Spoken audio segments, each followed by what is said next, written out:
This is Field & Stream Store's Kickoff Week. And Alabama claims the national championship here in 2015, downing our Clemson Tigers. Just under 8 months ago, Clemson discovered those final steps to the mountaintop are the hardest. We have to start over. Last year wins, last year touchdown.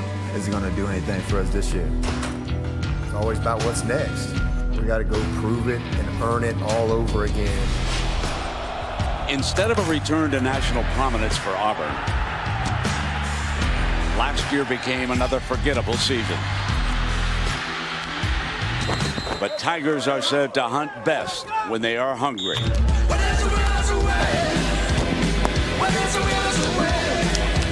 The Clemson offense is led by maybe the best player in the country. Deshaun Watson just doing it all tonight. He and the rest of these jungle cats are ready to sprint back up the college football mountain. Auburn's defense must rise to the occasion as the offense seeks to regain its place at the front of the pack.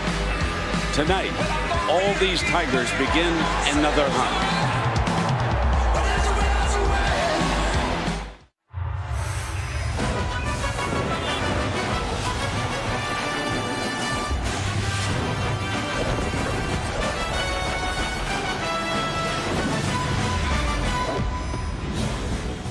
Welcome to ESPN's College Football Prime Time, presented by Geico. It's part of Field & Stream Store's Kickoff Week. And you are looking live at Jordan-Hare Stadium in Auburn, Alabama. Number 2, Clemson, travels into hostile SEC territory. And when last seen, these Tigers of the ACC were hanging 40 on Alabama. Auburn knows they must slow down the most hyped offense in the country, or it will be a long, long night on the plains. Good evening, everybody, and welcome. With Jesse Palmer, I'm Brent Musburger. Thanks for dropping by. We're going to hear from our new sideline reporter, Kaylee Hartung, soon. But let us start, Jesse, with this Clemson offense. Clemson can win the national championship because of that offense. You mentioned it. They put up 550 yards against Bama in the title game. When I look at their skill positions as a group, I think they're the most talented unit in the country. The receivers, they've got depth. They've got Mike Williams back, a preseason All-American from an injury a year ago. They've got a bruising tailback in Wayne Gallman. But the guy that makes it all go is their Heisman hopeful quarterback, Deshaun Watson, and he's the best in the country. First player ever in FBS last year. Throwing for over 4,000, running for over 1,000. He can hurt you in a myriad of ways. He's accurate throwing the ball at all 3 levels of the defense. He's dangerous running it in design plays or in scrambles. Nick Saban this offseason said he's the single most dominant player they've played since Cam Newton. So that's all you've got to know about Deshaun Watson, and that's all you got to know about this Clemson offense. And Kaylee, it took a while, but sophomore Shaun White has been named Auburn's starting quarterback. Hey there, Brent. Glad to be with you both. Now, you wouldn't think that a guy who went 3-3 last season, threw just 1 touchdown and 4 interceptions, could make an argument to be Auburn's starting quarterback, but that's what Shaun White has done, and all the doubt that those stats evoke is one of the reasons why this staff believes in him. They know he's been doubted at every stage of his football career, and every time he's rebounded to prove the doubters wrong. Well, Auburn won the toss, and they will defer. So we're going to see this high-powered offense to start. And Artavis Scott, one of the fine wide receivers, number 3, is back deep to return this kickoff. There is Daniel Carlson, one of the best field goal specialists in the land, will put it down. Gus Malzahn, I'll be eager to find out what he has and maybe what he doesn't have here tonight.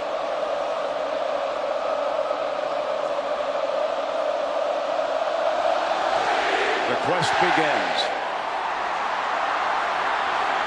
Scott bobbles, will take a knee. It'll come out on the 25-yard line. And here comes the man, junior from Gainesville, Georgia, number 4. And Jesse, one of the leaders in the clubhouse in the early going for that Heisman Trophy, but with everything that's been going on around college football, Clemson better be careful. Yeah, got to be tonight. careful. Can't come sleepwalking into Jordan-Hare, but I agree with you, Brent. What an opportunity to kick off the Heisman campaign here at night at Jordan-Hare Stadium in a hostile environment on national television.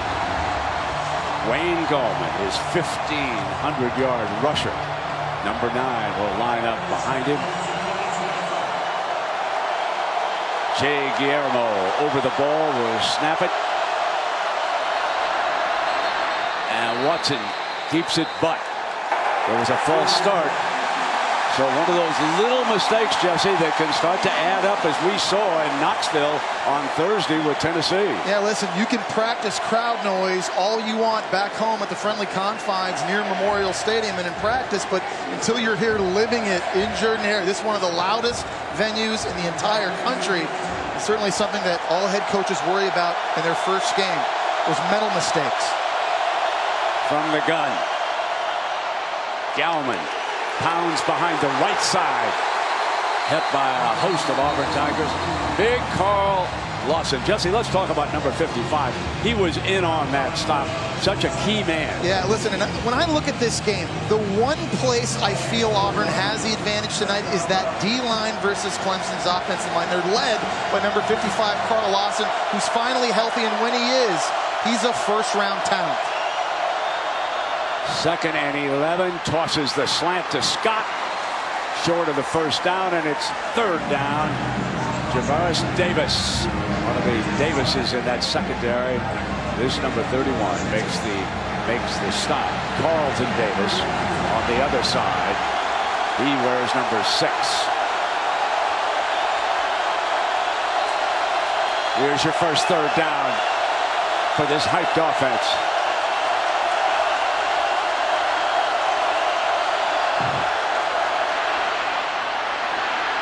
Scott, bingo, cross midfield.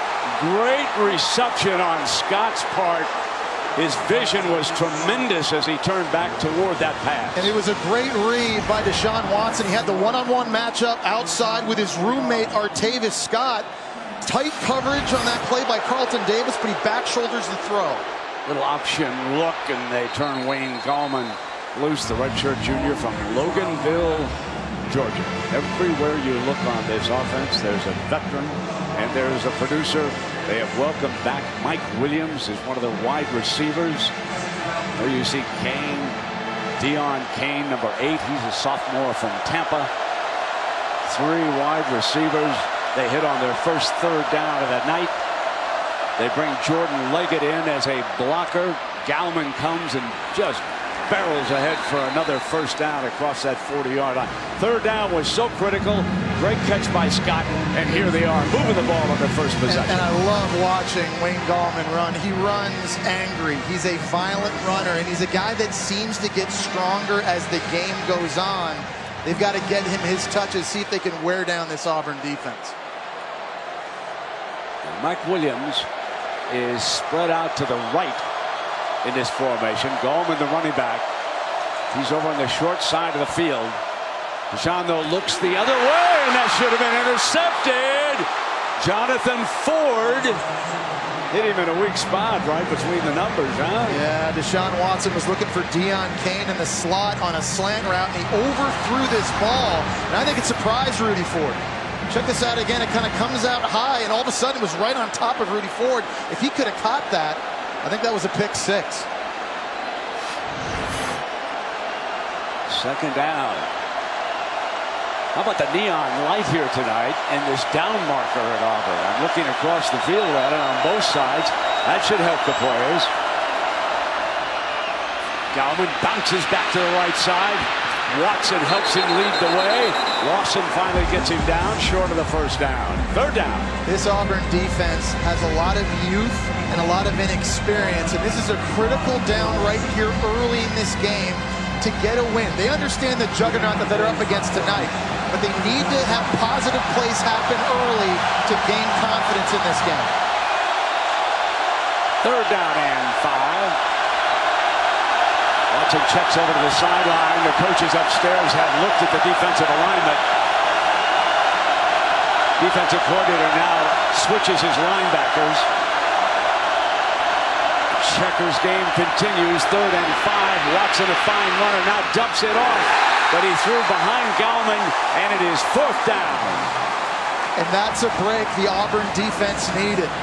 It brings some pressure. They're stunning and twisting up front. They forced Deshaun Watson up. He has an open Gallman. If he could have caught that, that would have for sure been a 1st down. Looks like now the Clemson offense going to stay on the field, maybe outside the range of kicker Greg Hugel. You've got to have great rush discipline here with Deshaun Watson and make sure he's contained. The corners press up. 4 receivers. Diamond on the left. From the pocket, incomplete, and it's Auburn football. Deshaun Davis, one of the 3 Davises. This one, number 57 on that defense, makes the play. And Deshaun Davis was sitting back at his linebacker position, spying Deshaun Watson. He was going to chase after him if he took off scrambling. He just had his eyes on the quarterback. Deshaun Watson's eyes took him all the way to the throw. Big play for this young Auburn defense early to build confidence. Clemson knows that if they strike first, they can keep this crowd out of the game. Auburn knows that if they take charge, this will be one noisy scene here on the Plains the rest of the way. And here is Sean White, Boca Raton, Florida. Starts the motion. Kerryon Johnson and Truitt lined up in the backfield. A wide receiver. You know, they have lost so much at running back, so much production. When you consider that Rock Thomas transferred to Jacksonville State, Javon Robinson was kicked off the team. Barber jumped to the NFL. So right away on 1st down, they line up a wide receiver up behind the quarterback. There he is again, number 10. And there was movement by that offensive line. False start. That'll cost Auburn 5. Number 73, 5-yard penalty, 2nd down. We should mention, Brad, Sean White in at quarterback, and he won a 3-way competition here in the offseason. I think the reason he won the competition was because he's the best passer of the 3. They are a running team, but they want to have balance, something they didn't have last year. Very inefficient throwing the football. I think that's why Sean White gets the nod tonight. I think he gives them their best chance to win this game. So here comes Cox back into the backfield. There's that fake and the handoff again to Truitt. Still searching for that run game. It'll be 3rd down. Van Smith now. Clemson breaking in 2 new safeties here. Van Smith is one of them. Number 23. You know about those fellows that headed on to the NFL. Brent Venables against this hurry-up offense likes to substitute a lot. He'll have his hands full with all these kids on defense. You can see a late substitution here. Now Johnson checks in, number 6 for the 1st time. Kerryon Johnson. He flares. Throw back is high and caught by Marcus Davis. Davis, one of the veterans, and it will bring up 4th down. Tremendous effort there by Carlos Watkins, a preseason All-American. Did a great job seeing the screen and going back and making a play. And there's Brent Venables for the 2nd straight year. He's got to replace 8 starters on his defense.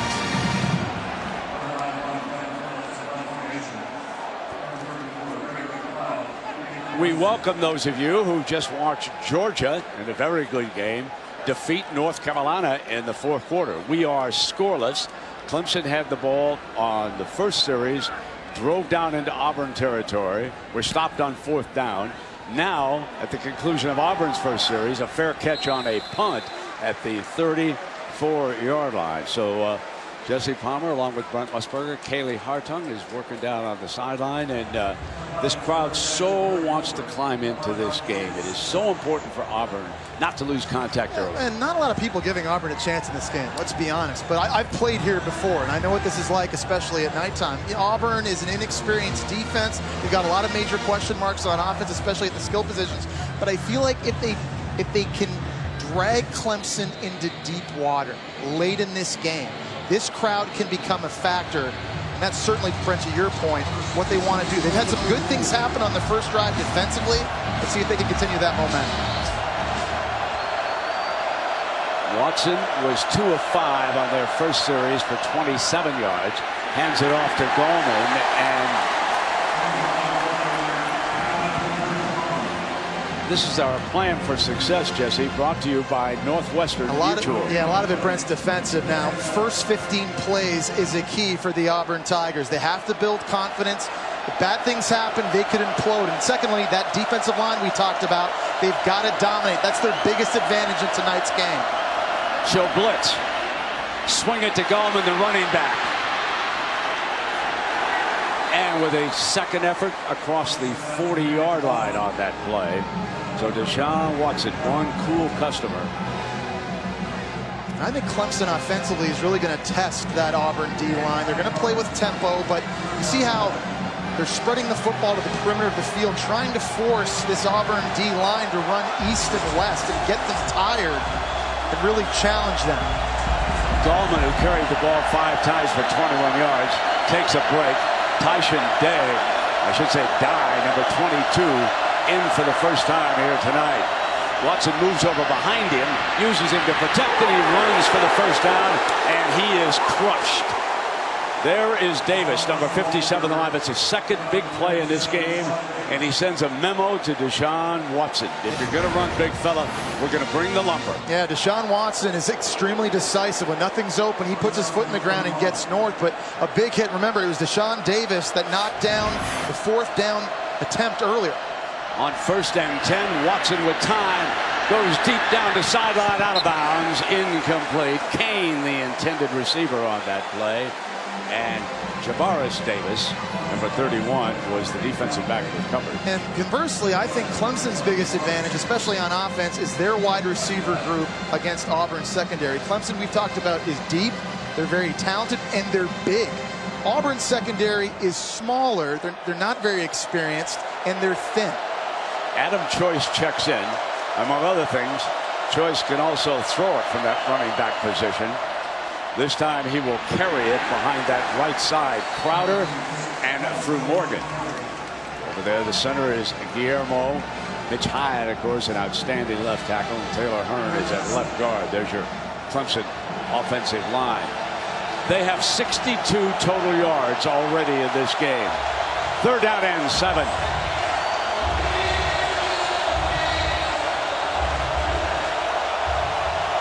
Tight end Jordan Leggett will slip into this offense at some point. 4 receivers go out. I don't see a flag. That was Leggett, the intended target, who had flexed out. Darrell Williams, number 49, good coverage. Another stop for the Auburn Tigers defense. It was a 4th down stop on the first drive, and now good coverage. You're seeing it coming from the linebacker level. That was Darrell Williams in the slot that was covering Leggett outside. Carlton Davis there doing a nice job on Mike Williams. Andy Teasdall back to punt it, and back deep is Marcus Davis. He's the wide receiver, wears number 80. Dangerous veteran on this team. Looks like good coverage, and Teasdale will fair catch it at the 13-yard line. So we'll take a break. Just underway in Auburn. Clemson of the ACC, Auburn of the SEC.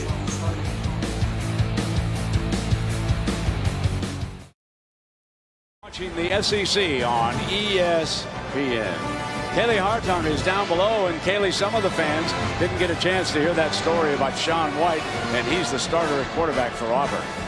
Well, Brent, if you look at Sean White's numbers from a season ago, they won't give you confidence in why he won the job this season, but his story is so much more complicated than that. Now, as Rhett Lashley, his offensive coordinator, explained to me, this is a guy who has been doubted at every stage of his football career. In high school, he was invited to the Under Armour All-America game as an alternate to, of all people, Deshaun Watson. And as he heads to the sideline without him on the field, it brings us to the question of how many quarterbacks will we see from Auburn tonight? Yeah, exactly. Franklin, who was the JC recruit, is one of 3. We saw when they were huddled up. Very interesting. Jeremy Johnson had his helmet on, and so did John Franklin, who's on the field right now. So they want to disguise who's going to be in at quarterback. He hits Davis, read perfectly by the defense, and they blow it up. We expect to see all three quarterbacks, but why they have all three with helmets on is to keep the coaches from the coaches box for Clemson to call down and say, here comes number 5 or here comes number 6. Now Sean White, number 13, as Kaylee told you, is a starter, and he comes back in now in a tough spot. 3rd and 10. This is brutal for a quarterback. Petway is his running back. Handed off to the wideout, nothing doing. So all the trickeration amounts to very little. It's 3 and out, and Clemson's going to get the ball back. But it's impressive, Brent, for this Clemson defense, again, playing with 8 new starters, because Gus Malzahn's going to throw a lot of eye candy at you. He's going to have different quarterbacks back there. He's going to have trick formations and quick huddles, guys in motion and fake handoffs. And if you lose where the football is, you're giving up a home run. And right now, this Clemson defense, they look like they're playing at home. They look confident. They played well. Kevin Phillips is the punter. Cloud off the side of his foot, and not a good punt. Took a great bounce, though, for Auburn. Close to the 20-yard line. So they'll work with Ray McLeod on a short kick like that to make sure that it doesn't roll. And it wound up being a 68-yard punt. Luck be a lady tonight.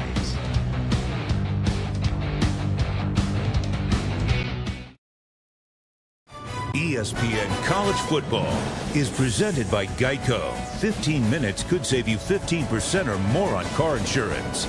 And in part by Shop Field & Stream, where traditions begin. And how about that, Jesse Popper? One of the all-time great entrances in college football, Brent. War Eagle. I was here one night when War Eagle took off. When I left the stadium. Later came back. He or she's you know, she'll run into a glass window from time to time. Deshaun Watson to Clemson.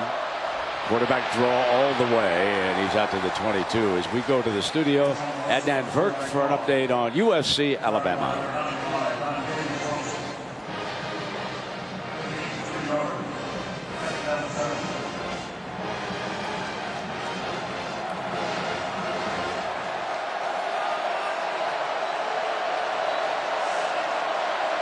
Yeah, it's interesting, and I'll talk about the quarterback. Insiders in Alabama knew they wanted to get to Jalen Hurts, the true freshman.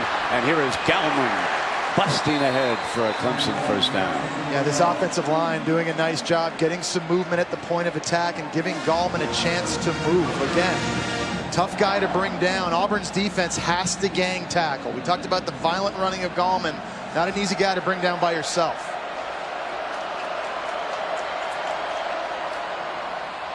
Coming back with him, jitterbug step, and came across the 35 with Trey Matthews. Well, Jesse, already Clemson with 80 yards of offense, and Auburn with only 3. Auburn's offense is just searching for some kind of an identity.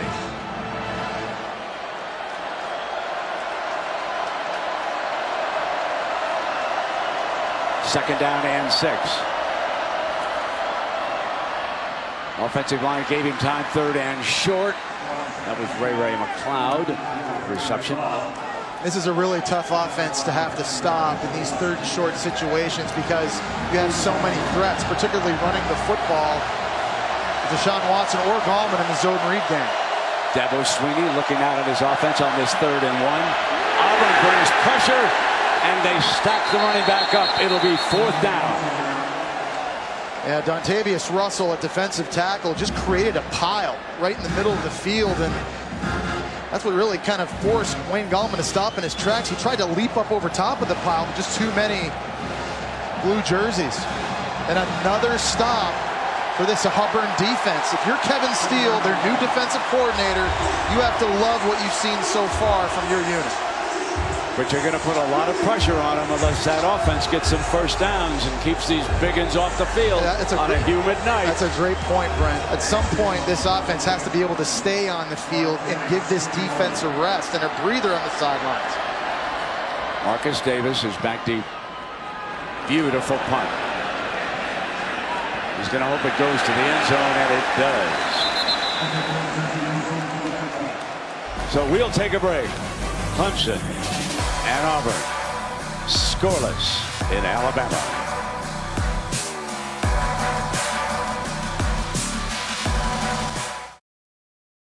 Scoreless, Clemson and Auburn, and Kaylee coach Gus Malzahn is searching for an offense.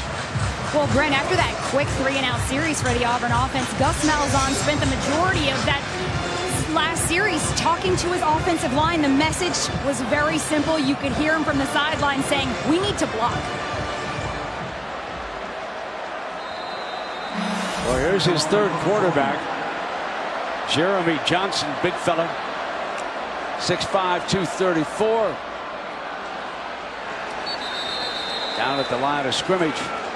So we've seen 3 quarterbacks already. If you got 3 quarterbacks, it means you got no quarterbacks. And so we're seeing them situationally, right? Jeremy Johnson, a guy last year we'd see in the red zone or in short yardage situations. He's a better runner than Sean White, but at some point you got to create a rhythm on offense. Johnson takes off again. Now the last big-time quarterback that they had here, no, not Cam Newton, who's in attendance tonight, but Nick Marshall. Okay, Nick Marshall took them all the way to the national championship game before losing to Florida State. Nick Marshall, I was told by the SID's office, was cut tonight by Jacksonville. A little bit surprised by that. He was working as a defensive back, and I'm sure somebody in the National Football League. And here is Cam, who I told you he was out early watching warm-ups. Bo Jackson is here, 2 of the great legends in Auburn history. 3rd down and 7, and the big disappointment for us a year ago was that Johnson could not run a good passing game for Auburn. So here is an obvious passing situation, and they wait too long, and they call a timeout, and I hear the Boo Birds in Auburn.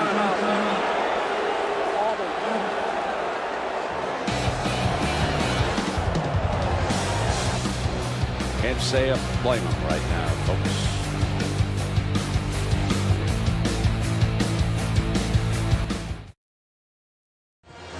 Hasn't this been a wonderful first week of college football? And look, we got more.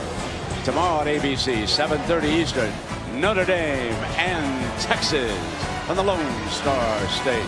And on Monday night, don't forget, we got Florida State of the ACC, Mississippi of the SEC. It goes on and on. 3rd down now.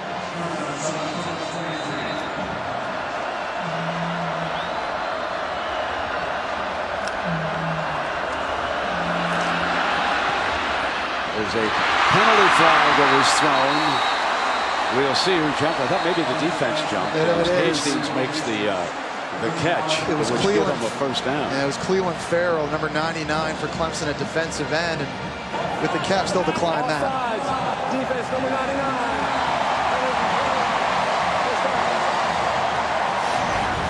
Playing on the road with a silent count, it can be tricky as a defense. They're trying to bring pressure, and there's Cleveland Farrell, who's taken over in the starting lineup. Remember, they lost Shaq Lawson, the ACC Defensive Player of the Year in the 1st round. They also lost Kevin Dodd, the 2nd pick of the 2nd round. So they're searching for new pass rushers as well. Cleveland Farrell right there, a little bit too eager. So Jeremy Johnson leads Auburn to its first down of the game. And the running back, Carry-On Johnson, number 21, when those fellows like Javon Robinson, Rock Thomas, and Barber moved on, the veteran was number 21 from Madison, Alabama. He's 6', 211. Carlos Watkins, number 94, defensive tackle, Brent, for Clemson. He's taking over early in this game. He's winning his one-on-one matchups, and he's being extremely disruptive to this Auburn rushing attack. 2nd down and 12. Johnson checks the sideline. Now there's confusion. The time's running down.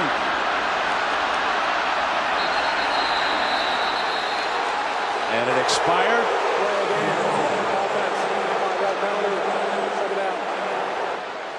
And that gives us a chance to go to Adnan, and another update on Alabama. Adnan.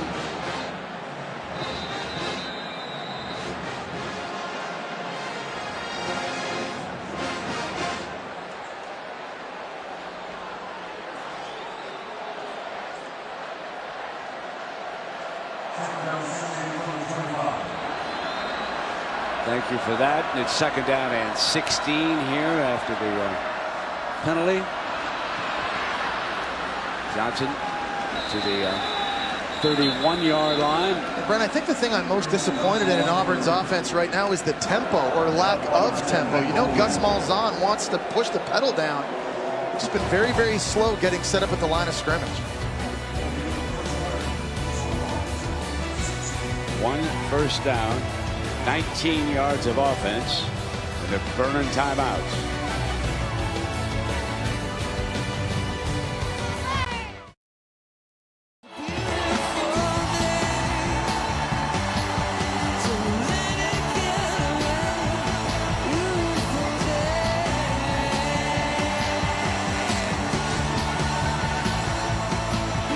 Gorgeous day for a football game here in Auburn, Alabama.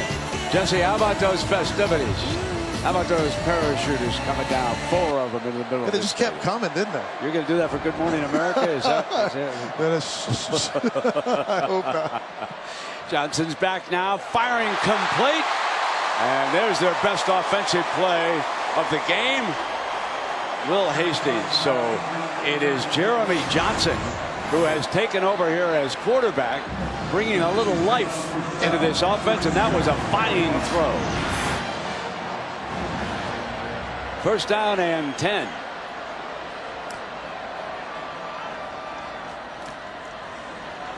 Terrific defense at the point of attack. Yeah, it's Carlos Watkins again on the inside of that line. He's a preseason All-American, number 94, and you can see why. If there's a one-on-one matchup, he is so strong at the point of attack, and in pass rushing downs, he's too good of a pass rush in a one-on-one situation. So Auburn's going to have to start to work some double teams on him and trying to get him to move. 2nd down at 9. Johnson quickly checks the sideline. Now he's got to go to work. Got a great arm. That's Davis to the 40-yard line. Jeremy Johnson can make the wow throw. And that was an example right there. He's throwing the backside skinny post, and he has to get it there before linebacker number 10, Ben Boulware, can get outside. That is just a laser, and he puts it right in the body of his wide receiver. Back quickly now, and the tempo starts to pick up. The running attack, and Dexter Lawrence, folks, for Clemson. Number 90. This is one of the most ballyhooed young defensive linemen in the country. Only a freshman from Wake Forest, North Carolina. They have told us that he can flat move for his size.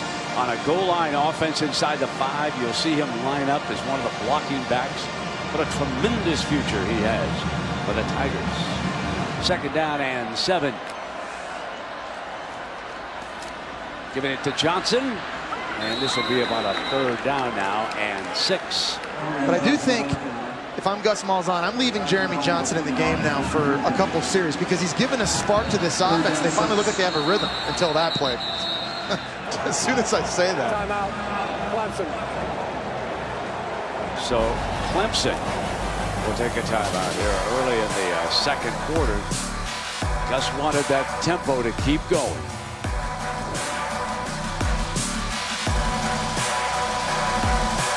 Of the poisoned oak trees at Toomer's Corner, they're back, and this young man has come armed and ready. Upset Clemson, and we're going to go rolling at Toomer's Corner in Auburn here tonight.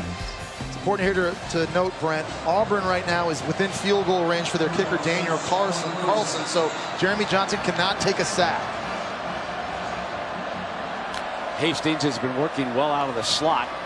Johnson steps up, fires too high, and that would mean Daniel Carlson will trot out of the field, attempting to give the Tigers of Auburn their first lead here tonight. Carlson a year ago was 23 of 27, made every one of his 40 extra points. He's a junior out of Colorado Springs. He's got NFL written all over. Here we go.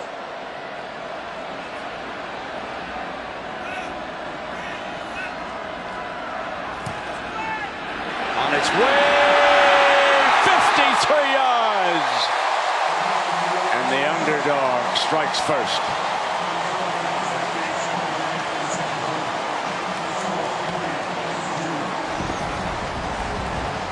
What a weapon. In a close game, money in the bank for Gus. Starting to look like an offense.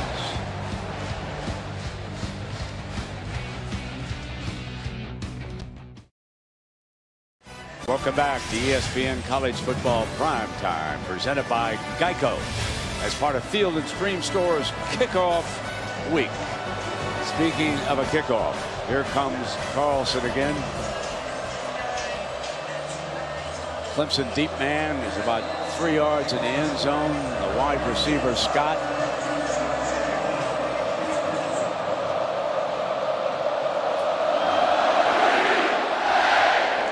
Hangs it high, right at the goal line. He's coming out. What a tremendous kickoff. Oh, man, what a weapon. They'll start from about the 15 or 16-yard line. Well, Jess, as I spoke earlier, a couple of big games still ahead of us. Yeah. Tell me what you make of Ole Miss and Florida State Monday night. I cannot wait for the battle in the trenches in this game. Dalvin Cook at running back for Florida State's a Heisman hopeful. He's got all 5 of his offensive linemen returning, but I think Ole Miss's defensive line might be better this year without Robert Kimdiche. Of course, they lost to the NFL. They've got a lot of weapons, and Marquise Hayes, Isaac Gross, a defensive tackle, back from injury. I think the battle in the trenches right there is going to really determine that game. First down for Deshaun Watson and the Tigers. Scott comes over to the right side of the formation. Line holds low and reception. Williams first. Welcome back, Mike Williams. Suffered a broken bone, small one in his neck, when he collided with an upright last year. Nice job getting down to the ground and securing that catch, getting the hands under it, putting in his body. Nice job.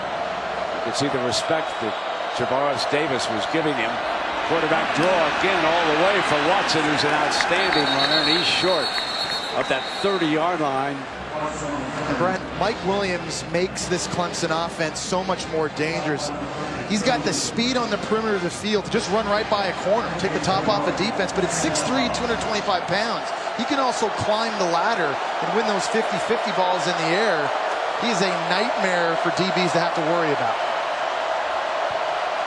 2nd and 9 for Clemson. Watson going back to him for the first down, doing a terrific job, and that time they put Carlton Davis over there, the veteran defensive back, and this is a fine play. Yeah, and that's what I'm just talking about right now. Carlton Davis is Auburn's biggest, most physical corner, but he's no match for the body and the strength that Mike Williams has. First down and 10. Here comes Gallman pounding away.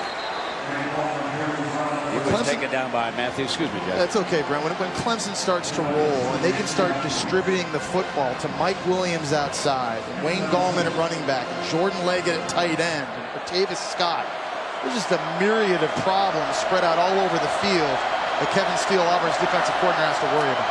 Such a poised offense when you've got a veteran and a player like Watson. Hit, escapes. Going to get the first down as he steps across it and out of bounds. I thought he was going to get clubbed down by the defensive front. Adams was in on top of him. And you talked about a poised offense, Brent, but what about poised by the quarterback, Deshaun Watson? He gets pawed in the face by Adams right there. Doesn't lose the football, doesn't lose his cool.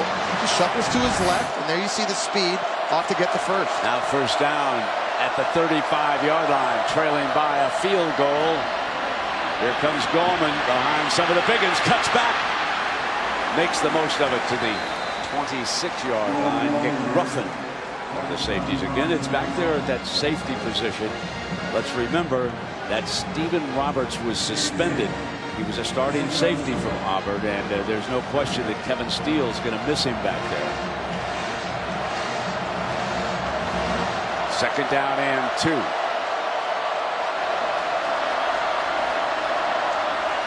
They show pressure. Watson stands in, delivers a strike. How about that for accuracy? Going back to Williams. And again, the catch radius and the target. It's a skinny post, and it's in a lot of traffic. And Deshaun Watson actually rolled that football beautifully over top of a linebacker right into the breadbasket. And that is bad news for Auburn, folks, because Carlton Davis, an all-freshman SEC selection a year ago, he's their best chance at covering Mike Williams. Jesse, how good has this drive been? I mean, Watson comes up, he's got a quick check of the sideline, but basically he's in charge out there. But he's getting the ball to big number 7. That was something obviously we didn't see any of last year because of the injury, but you see how much Mike Williams can change the complexity of this offense because he provides you chunk plays, explosive plays. If we go back and take a look at this injury to Carlton Davis on that last play, see him down, and Gus Malzahn out there taking a look. He's kind of crouching over top of him right now. Obviously, you hope everything's okay. Ball got thrown into the body, just kind of draped on top of him, and it's kind of hard to see really where that injury may have occurred. And laying on the ground, I don't know if that's an upper body deal or if that's a lower body deal. It was a big collision as he was trying to bring him to the ground. Nick Ruffin, number 19, came in, and I'm not sure if he got the wind knocked out of him, but good news right now, he's up and he's walking off the field. So it'll be a first down for Clemson across the 15-yard line on the march on this drive. They started back at the 16-yard line. They've moved 71 yards in 7 plays. They're getting an average of 10 yards a play on this drive.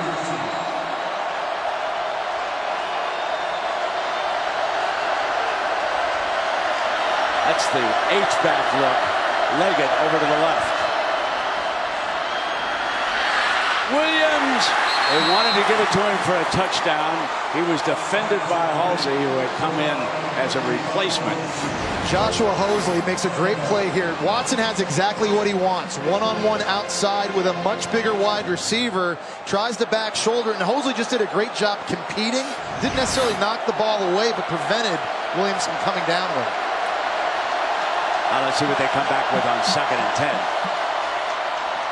Going to run it with the power back, Gorman, and now it's going to be 3rd and long. He's thrown for a loss. Terrific defense that time. Davis, Deshaun Davis, and Jonathan Ford, number 23. If I'm Deshaun Watson on this big 3rd down, I'm thinking about Mike Williams outside if I've got a one-on-one opportunity. And I've got a big tight end in Jordan Leggett at 6'5", 260. Playing tight end. Here's Leggett right up here. Good target over the middle of the field. Has to step up and basically throw it away. Just there was great pressure, and there's also a penalty flag down in the end zone. And Dabo's reaction indicates that we may have pass interference back in that end zone. Yeah, there was a lot of tugging. Holding, defense, number 23. And that's what it was, Brent. It was defensive holding on Rudy Ford. He's only 6 feet tall, 205 pounds, and against a much bigger tight end, he just had to hold on to him. It's coming right here. You see 23 just grabs him on the trade. Dabo wanted it, obviously. He knows that was a flag. I think everybody in the stadium knew that was a flag. Leggett caught 40 passes a year ago, and 8 were for touchdowns. So he becomes a huge target. They were trying to get the ball to him now. And after the penalty, it'll be a 1st and goal. And Brent, here's an area where Deshaun Watson's legs become very, very dangerous. It's normally inside the 10-yard line that you see him keep these footballs. Makes it very, very dangerous to stop with 2 weapons in the backfield.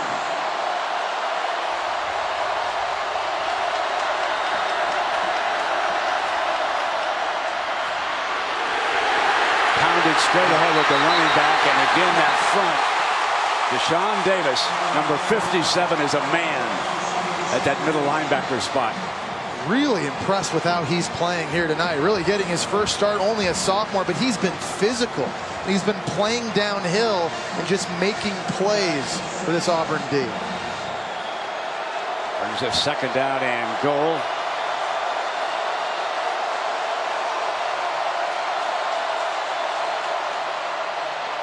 There's Watson, running ability. Down by the 1-yard line, and that'll bring up a 3rd and goal. And if I'm Clemson, I'm just going right back to that again, using Wayne Gallman as an extra blocker and getting the bonus.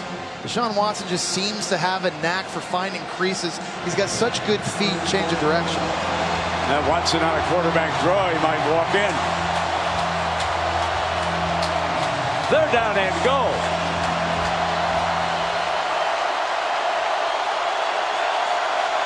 brings Scott behind the formation. Going to give it to Goldman. Pounds ahead. Stopped by that defensive front. So now Dabo Swinney with the decision. You're inside of the 1-yard line. Why not go for it? Safety Trey Matthews. Here comes some big fellas onto the field now. Wow. Here comes Lawrence. We told you that freshman defensive tackle, and they're going to bring him over to the sideline now because there's an injured player.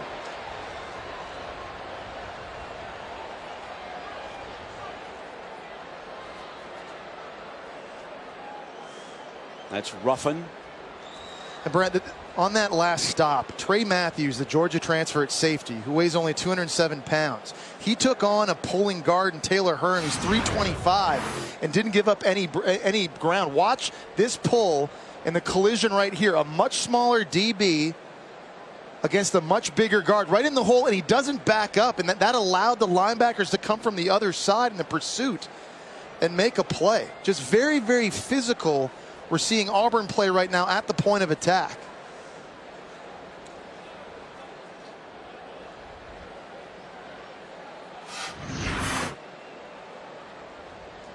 Looks like Nick Ruffin, number 19 for Auburn, on the ground. That's the second DB we've seen down for the Auburn Tigers here on this series, and the second starter we've seen down. And remember, Roberts out. The report down below from Cayley is that Davis could come back into the game. He was shaken up, but clearly Ruffin has to come out to the sideline now.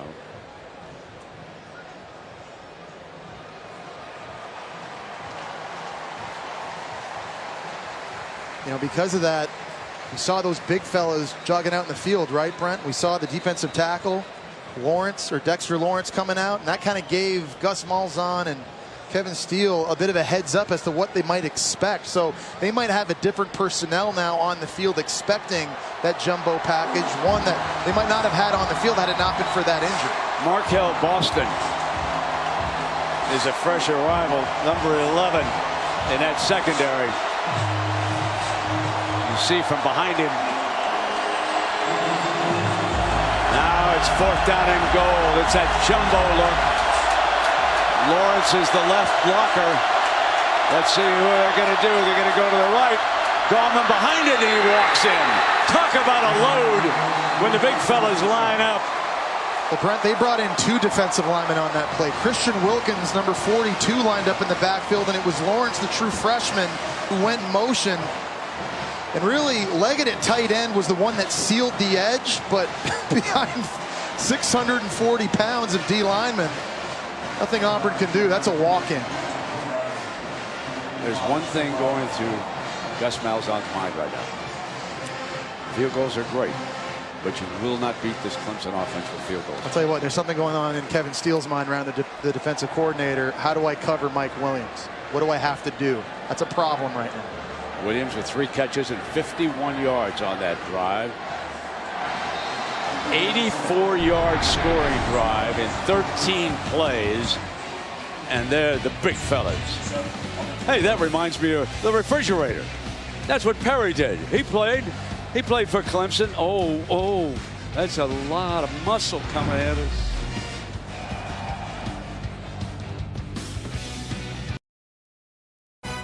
ESPN College Football is presented by Geico. 15 minutes could save you 15% or more on car insurance. And in part by the turbocharged Lexus GS. Once you take control, there's no going back.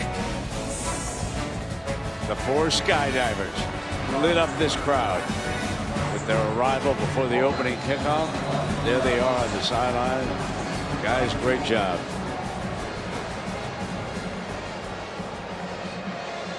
Alabama's pouring it on, and they have found a quarterback. We're going to show him to you right after this kickoff. We're going to go to the studio. Pulls that one. Okay. That's a penalty of first out of bounds. So let's go to Adnan Virk for an update. Adnan, new quarterback in Tuscaloosa, my friend. kick out of bounds. CPT, the ball be placed at the 35. First down.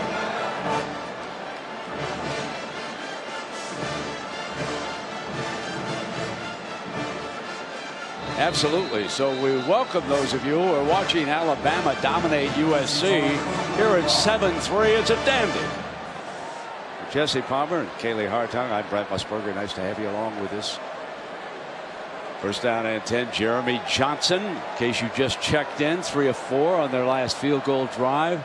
He's taken over as the quarterback. Here's a quarterback draw, tripped up, and the big fella still gained about 3 yards. So since Jeremy Johnson's been in and stayed in, this offense has been sparked a little bit. They've had some quarterback run success, but really it's been because of his arm. Gus Malzahn has to stay with him. Sean White started. John Franklin also played. Johnson sacked. Guess who? There is that big freshman Dexter Lawrence, run blocking for the touchdown. He is an All-American looming. He's just a natural, Brent. He understands how to use leverage and how to use his hands. Brent Venables saw that on tape watching him in high school. Just watch him down here at the bottom, one-on-one, and just too big of a body, and the quickness to get up on Jeremy Johnson quickly and the strength to drag him to the ground. Third down and 19. You got to expect pressure here if you're Jeremy Johnson. Brent Venables loves to dial it up on third. Here they come. Got him again at the 15. Fourth down, forced to punt. Christian Wilkins, who's normally a defensive tackle, playing defensive end in this game because Austin Bryant, their best pass rusher, is out with a foot injury. He's a great athlete. Remember, he caught that fake punt against Oklahoma. He's out here again just working off the right tackle, Robert Leff, who's now given up 2 straight sacks on 2 straight plays. And Clemson's defense has found a weakness up front for Auburn, and they're exploiting it. That's McLeod back deep. Kevin Phillips to punt it for Auburn.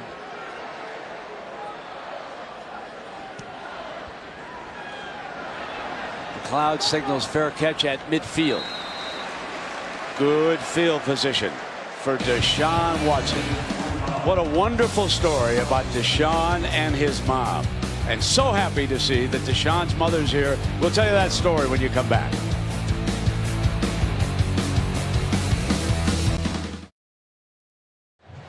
Deanne Watson, Deshaun's mother.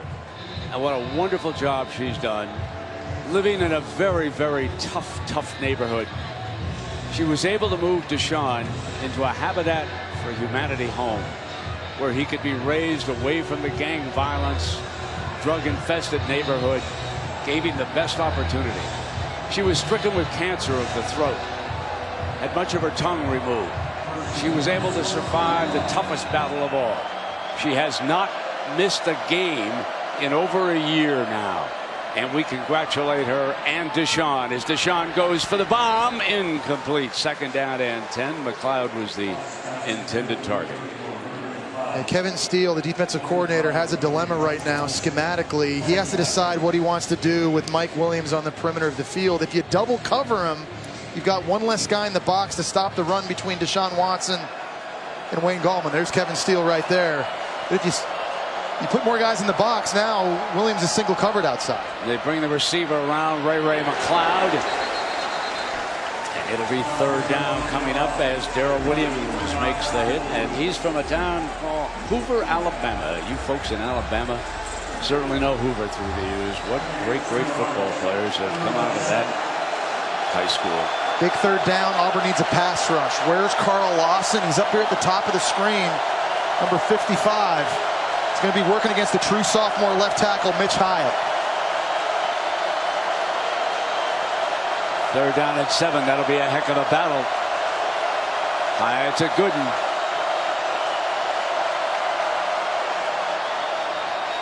Got a little double team help. Fire for the first down to Williams.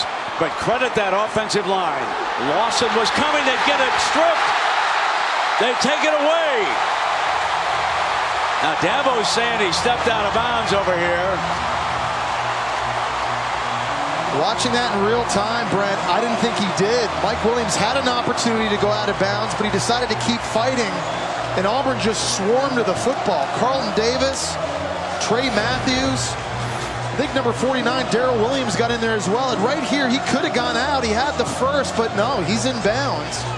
Decides to lower the shoulder, and here comes all the Auburn Tigers swatting. I think it was 49, Darrell Williams, that got it out. What a big break for the Auburn defense and tremendous hustle. Talked earlier about the importance to gang tackle.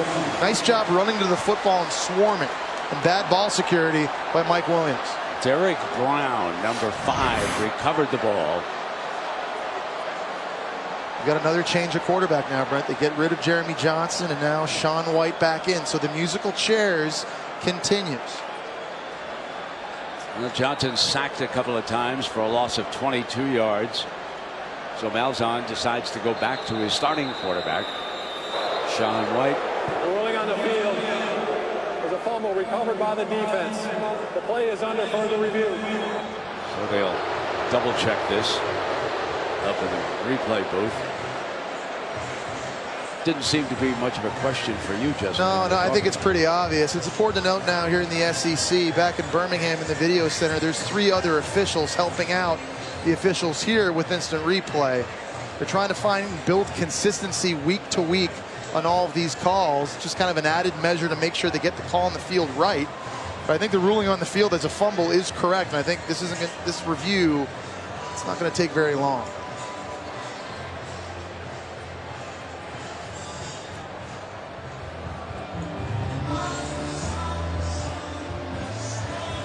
Well, we have a moment. I'd like to send along congratulations to a good friend and a terrific coach, Paul Chryst at Wisconsin. What a job they did at Lambeau against LSU. Shut down that high-powered running attack of LSU and staged one of the day's major upsets. Just a tremendous performance by Chryst and the Badgers. Take a look at this again here, Brent. Did he step out? No. Foot still in. So I think what they're going to look at, Brent, is they're looking at whether 49, Darrell Williams, was out of bounds when he swatted that away. If he's in fact the person that swatted the football out of Mike Williams' hands and he was out of bounds, then that's still Clemson's ball. Take a look at number 49 coming in here. He kind of looks like he leaves his feet, but he was out of bounds when he swats it away. Right there. Or is it number 28? See, the hard part about this is finding out who actually causes this fumble or who touches the fumble. See, 49 to me looks like he actually claws it out when he's still out of bounds. Watch right here. You see that hand right there by 49? It's coming in. He's out of bounds. And I think he's the one that kind of forces it. It looks like the ball's on top of Trey Matthews' jersey. But once I take a look at that angle, Brent, you have to ask yourself, is that indisputable in order to overturn the call? And you know, that's something I wasn't really considering before, but the more I look at that, see, there's the hand on the ball and he's out of bounds. I think that gets overturned from those angles and stays Clemson's ball. That's my call. One of the added benefits back in Birmingham in the video center of having extra eyeballs on this to really get multiple opinions. It's important to note, though, at the end of the day, it's the officials here on the field that have the final say. Video center's there to help and offer their opinion, but it's really ultimately what the officials here are looking at. After further review, the play stands as called. Well, indisputable, the key word on that play. They didn't find that it was indisputable evidence, so they're going to let it stand. And here comes, remember, Sean White back in at quarterback, 1st and 10, 4:45. I just want to clarify one thing. I meant officials in the booth here have the final say with respect to instant replay, not on the field. Sean keeps it. It's back to the line of scrimmage, and it's going to be a 2nd down and long. And Brent, I think Gus Malzahn has to make his decision who wants to play quarterback. Now listen, I played in a rotating quarterback system at Florida under Steve Spurrier. Some guys, like myself, I didn't need to get into a rhythm to play, but other guys do, and I know it's difficult at the quarterback position for both Jeremy Johnson and Sean White to do that. For this offense to start clicking, I think he's got to stick with one person. Fake. Looking to go downfield. Breaks a tackle and scrambles out to the 41-yard line. Pagano brings him down. So the thing about Sean White, he's got better running ability than people give him credit for. He's not a game changer like Nick Marshall or Cam Newton was, but you got to remember, he had a knee injury last year against Arkansas, and he wasn't the same quarterback in the second half of the season. He's healthy now, and he's a good enough runner, just enough to make this defense respect him. This is an opportunity here on third down. If there's pressure, he can buy himself time and get off a throw. Gus would love to send Cam Newton into this play. Third down and 4. Deflected, incomplete, forced a punt.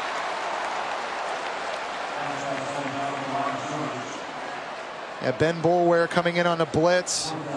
Kerryon Johnson trying to pick him up, but Ben Boulware was able to get his hands up, I think, and knock this one down. Here he comes. He's a guy, a leader on this team as a senior. He's a guy they've been blitzing forever on third down. They also got good push on the interior by big number 90, Dexter Lawrence. McLeod back again. Here's Kevin Phillips. 3:36, 7-3. Tigers going to get the ball here before the intermission. And a whistle. A flag. False start. Offense. Number 41. 5-yard penalty. 4th down. Clemson, obviously, with 3 minutes and 33 seconds to go, would love to, obviously, they're going to get this in good field position with an opportunity to tack on points, which is important here. Auburn's going to be the team that receives first in the second half. Clemson obviously wanting to pad that lead as much as possible here before halftime.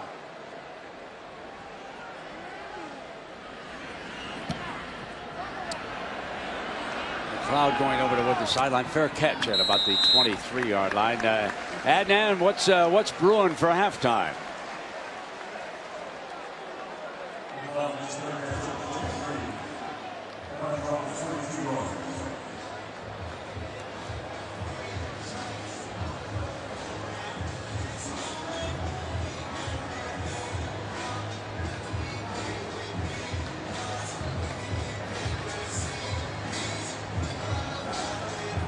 All right, and then looking forward to that. And indeed, what an afternoon. How about Houston? Houston sets sail. They'll be seeking a Final Four slot. Hand it off now. Big fella, Gallman carrying it. And when you look ahead at Houston's schedule, circle a date in November. Yep. Louisville goes into Houston. If Houston stays undefeated, that's a monster. Folks, one of the sleepers in the country, along with Houston this year, is going to be Louisville. Beware Petrino after a few years. Man can flat out coach. When he gets off his motorcycle, he's good. Here's Deshaun Watson scrambling, and he's short of the first down. So critical again on these passing situations that Auburn keeps their lane integrity. On that last play, they did not. They had two players right in the middle of the field, and Dontavius Russell and Montravius Adams basically run into each other, and Deshaun Watson's just too seasoned. When he sees a lane, he's decisive.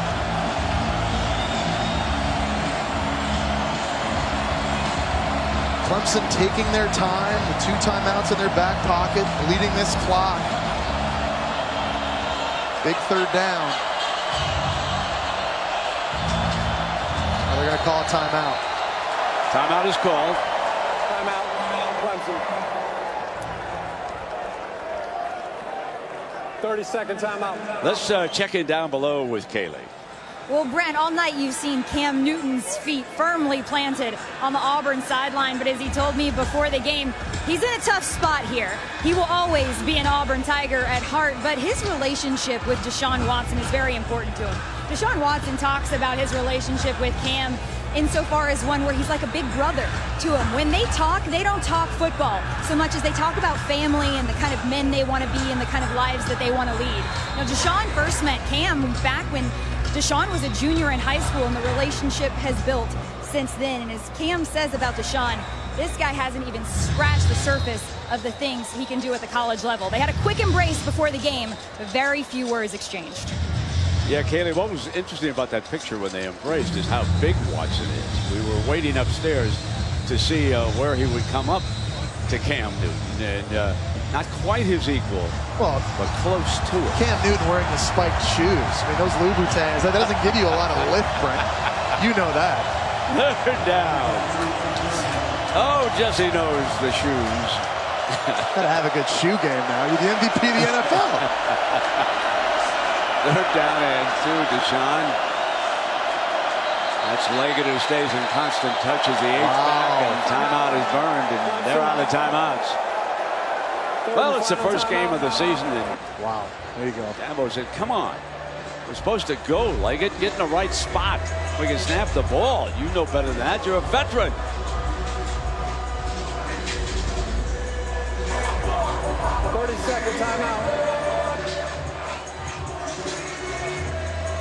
And these are the things that head coaches worry about week 1. You try to kind of go over every situation in 2-minute situations and getting your offense to hustle. And mental mistakes aren't what you expect, especially from a senior in Jordan Leggett. So Dabo Swinney, his team's in a dogfight right now. On the road, hostile environment. They were picked to win this game by a lot. Only up 7-3. Against a defense that's finding some confidence, and a crowd here at Jordan Hare Stadium is still very much in the game. 188 yards for Clemson and 38 for Auburn. That's total yardage in the first half. Third down and 2. Watson, and there's a penalty flag. Oh boy. False start. I guess, yeah, and it's, I hate to say this, it's on Jordan Leggett, number 16. False start. Offense. Number 16. 5-yard penalty. Third down. And he's leaving the game, obviously. And The senior is now you see what's interesting where we went off, folks. I don't blame. Let me go down a little bit away from Dabo, okay? Right now, I'll just kind of slide over here and get my Gatorade, relax, and get my thoughts back together again. Don't blame you. Don't blame you at all, George. That's a senior move right there. Third down and 6 now. Who can bring the pass rush for Auburn? We talk about Carl Lawson, but he's right now lined up at linebacker here over the middle of the field. Fresh corners on the wideouts. The Heat can't get there. Throw, and Williams with it. There's a penalty. Penalty is called against Davis. Javaris Davis, number 31, and that will give them a fresh set of downs. It's a good call, Brent. It's defensive holding. Pass interference. Defense. Number 31. 15-yard penalty. First down. Or pass interference. He grabbed an entire fistful of jersey on Mike Williams, who was running the corner route. Carl Lawson came on a blitz. Gallman did a great job picking it up, which allowed Deshaun Watson to get this football off. You see right there, the left arm extended. Lots of cloth. Mike Williams still with that catch radius and those long arms is still somehow almost able to reel that in. That moves the ball up to the 41-yard line on this first down. Watson's got Williams again. You know that he wants number 7, and we welcome back that young man who suffered that neck injury. It's too hard to cover. The back shoulder throw is virtually impossible for a cornerback that has his head turned. And how many times early in this first half have we've seen Deshaun Watson complete these back shoulder throws? I always thought that was one of the hardest throws to complete. Deshaun Watson making it look easy. Closing in on 100 yards here in the first half. 83 yards already. Here's some more. Man is lighting up the Auburn secondary.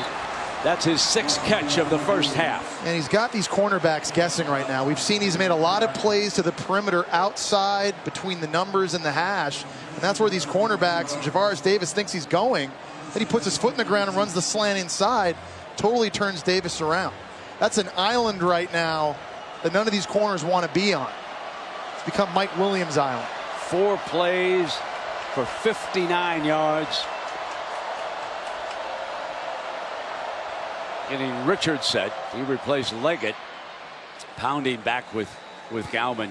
When you think about Deshaun Watson and you go back to that championship game, it is mind-boggling that he had 478 total yards against Alabama.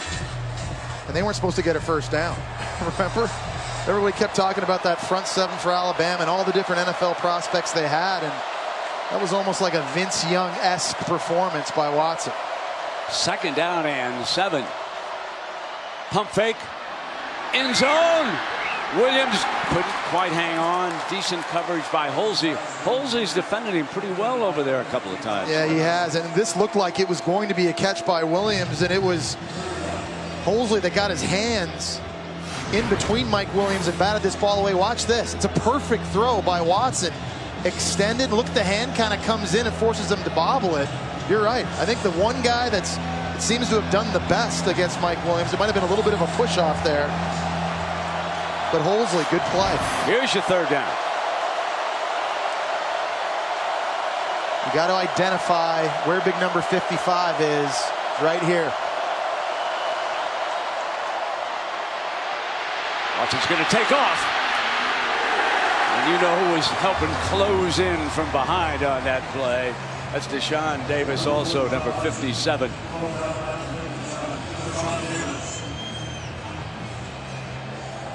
Another big win for this Auburn defense. They're going to force a field goal here and go in at halftime down 7. I think you'd say that was a pretty good scenario for Gus Malzahn and Auburn heading into this game.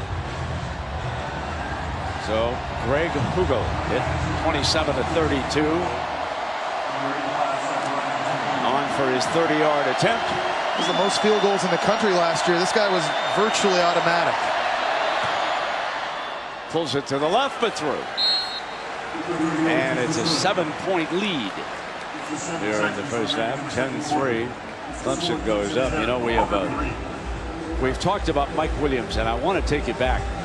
This was a nasty, nasty looking injury. Now watch number 7 and go back to the goalpost. Oh!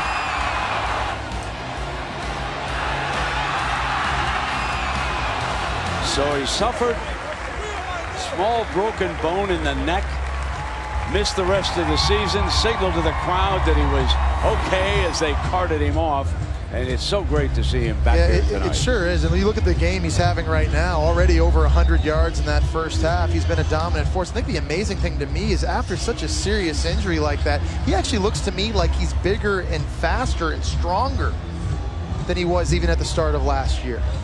You know, it's interesting. I was talking to actually up in Tennessee with some of the fine trainers up there about when the fellows get injured, what happens. And he said, you know, they come in and they start working out right away, even after arthroscopic knee surgery. And he said they do spend a lot of time. And he said sometimes they do get into better shape. Just to follow up what you said. It's amazing.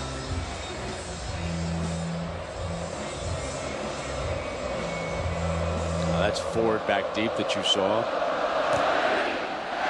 On the ground to run the seconds down here in the first half.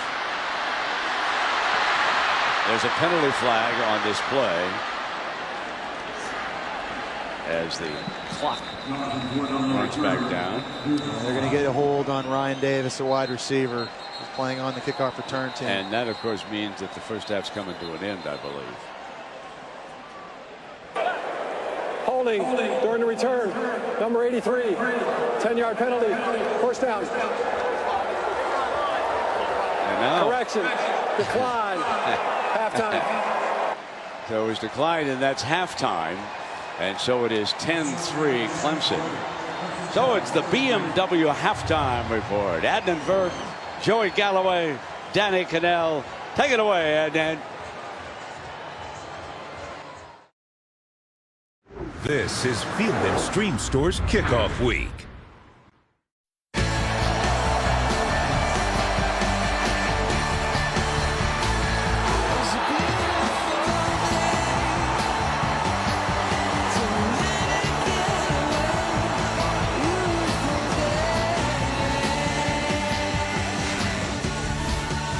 Welcome back to ESPN's College Football Prime Time, presented by Geico as part of Field & Stream Store's Kickoff Week. Welcome back, everybody. We've got a competitive score, certainly, 10-3. Clemson leading Auburn. Jesse Palmer, that's a misleading score.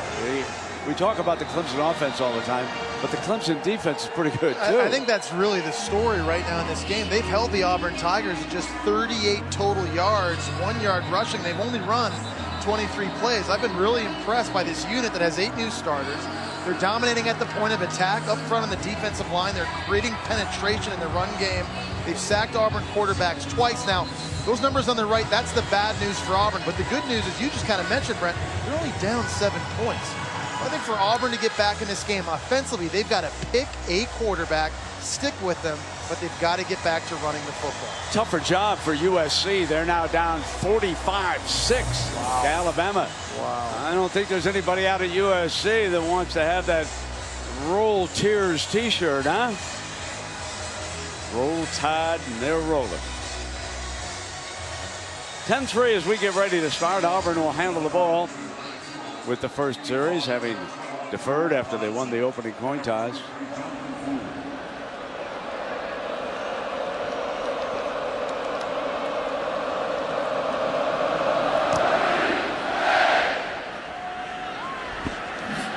To the goal line. Jonathan Ford reaches down. Penalty flag as he breaks free out to the 45. During the return, illegal block in the back. Receiving team, number 27. The penalty is half the distance. First down. And let us check in down below with Kaylee Hartung. Kaylee?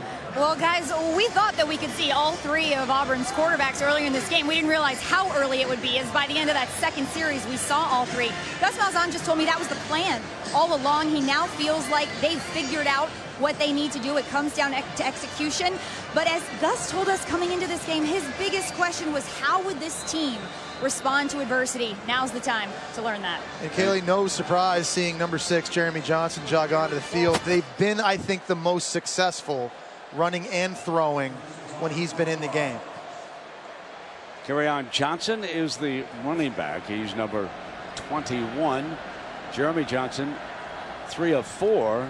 Wow. And Kerryon hit in that backfield for a loss. He's back by the 2-yard line. Clemson's D, led by Farrell, they're starting to dominate up front. Yeah, they are, and that's Cleveland Farrell that makes the play in the background. Again, they've been living in Auburn's backfield so far in this game, especially in the run game. I think about half the runs Auburn's run, they've been made contact in the backfield by Clemson D-line. Look at that, 8 of 14 design run plays, contact behind the line of scrimmage. All right, Franklin has also gone in the little trickeration as they took Jeremy Johnson out, and there's nothing doing as Chandler Cox. The second time they've tried running that play. Snap. Yeah, Carlos Watkins, number 94, again, able to get penetration. Auburn's offensive line has just been overwhelmed, and in particular by the interior of this Clemson D line. Carlos Watkins, we've seen the true freshman Dexter Lawrence making plays. Christian Wilkins. And now here you have a 3rd and long backed up. You've got to have a plan here at quarterback. If you're Jeremy Johnson, you cannot hold on to this football because Clemson has been in the backfield all night.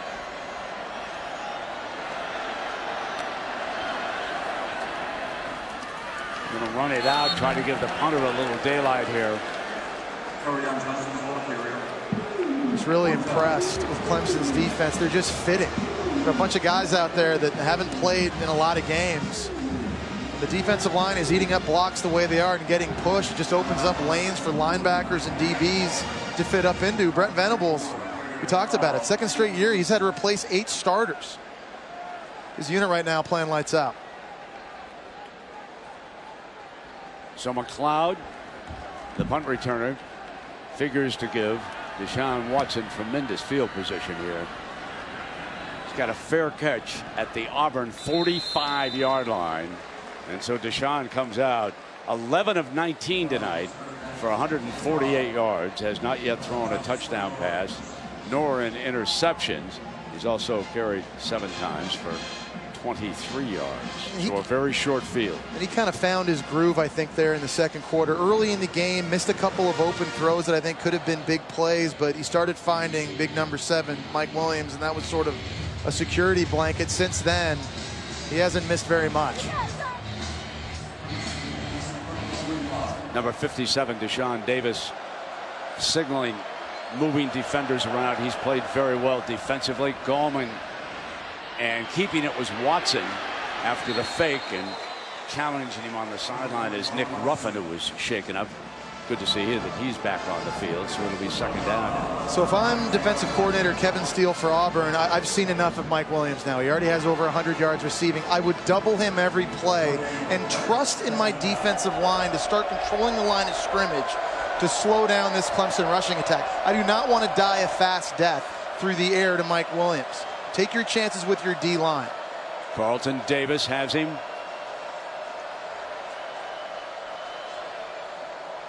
Deshaun looks the other way and underneath to the 39, and Hunter Renfrow, first catch of the game. With the injury to Williams last year, Renfrow stepped up big, especially in that national championship game. He caught 2 touchdown passes early against the Crimson Tide. Really in the playoffs, right? He had 3 TD catches. He had another big one against Oklahoma in the semifinal. Just a guy that has a good feel for working in soft spots and zone coverage over the middle of the field.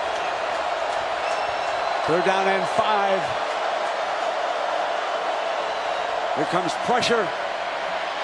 Watson stands, delivers. Williams, what a great catch. Juggles it and comes down with the football. Big time. What got this play off, though, was Wayne Gallman at running back, giving him time in pass pro. You see there, Carlton Davis draped all over Mike Williams, but we talk about the catch radius and the big body, able to shield guys off and long arms, and able to make that catch. So here's the snap, and Deshaun will come back, give it to the big fellow who protected him that time. Gallman's had another fine day. Carried it 17 times for the Tigers here tonight, who lead it by 7. We talked about him, Brent, getting stronger as the game goes on. 17 carries and counting. This is generally the time in games that he can wear defenses out. Carlton Davis backs off now. This receiver package going to go deep to the end zone. Williams pushing, catches out of bounds, and drops it. And that was Carlton Davis. It was interesting to see him back away. Thought that Deshaun might take a shot. That was the call. Well, that was phenomenal coverage that time by Carlton Davis. I was glad to see a no call here. There was definitely some contact going on, but Carlton Davis turned his head around to locate the football, and that's a good no call. We talked about Carlton Davis. He was injured earlier. Good to have him back on the field. Again, he's their best chance to match up mano a mano with number 7, who's now out of the game. Got Nick Ruffin up over the top. Gave him a double team on that time with the safety. You can see Deshaun Davis creeping up on this 3rd and 7. Firing back to incomplete. So that time it was Jonathan Ford was over on the coverage against Renfrow. The defense has held up their part of the bargain in this game so far. It's now time for Auburn's offense to wake up. Help get this crowd back in the game and do their part. Completely one-sided from Auburn tonight. Blythewood, South Carolina. Greg Hugel. He's already kicked 1 field goal here this evening. Ooh. Pulls this one through. That was a great hole. 40-yard field goal attempt. High snap, and Seth Ryan able to get that football down. Nice job. David Estes was the long snapper, and the coach actually had a word for him as he came over to that side. Great job, as you pointed out, by Seth Ryan from Summit, New Jersey.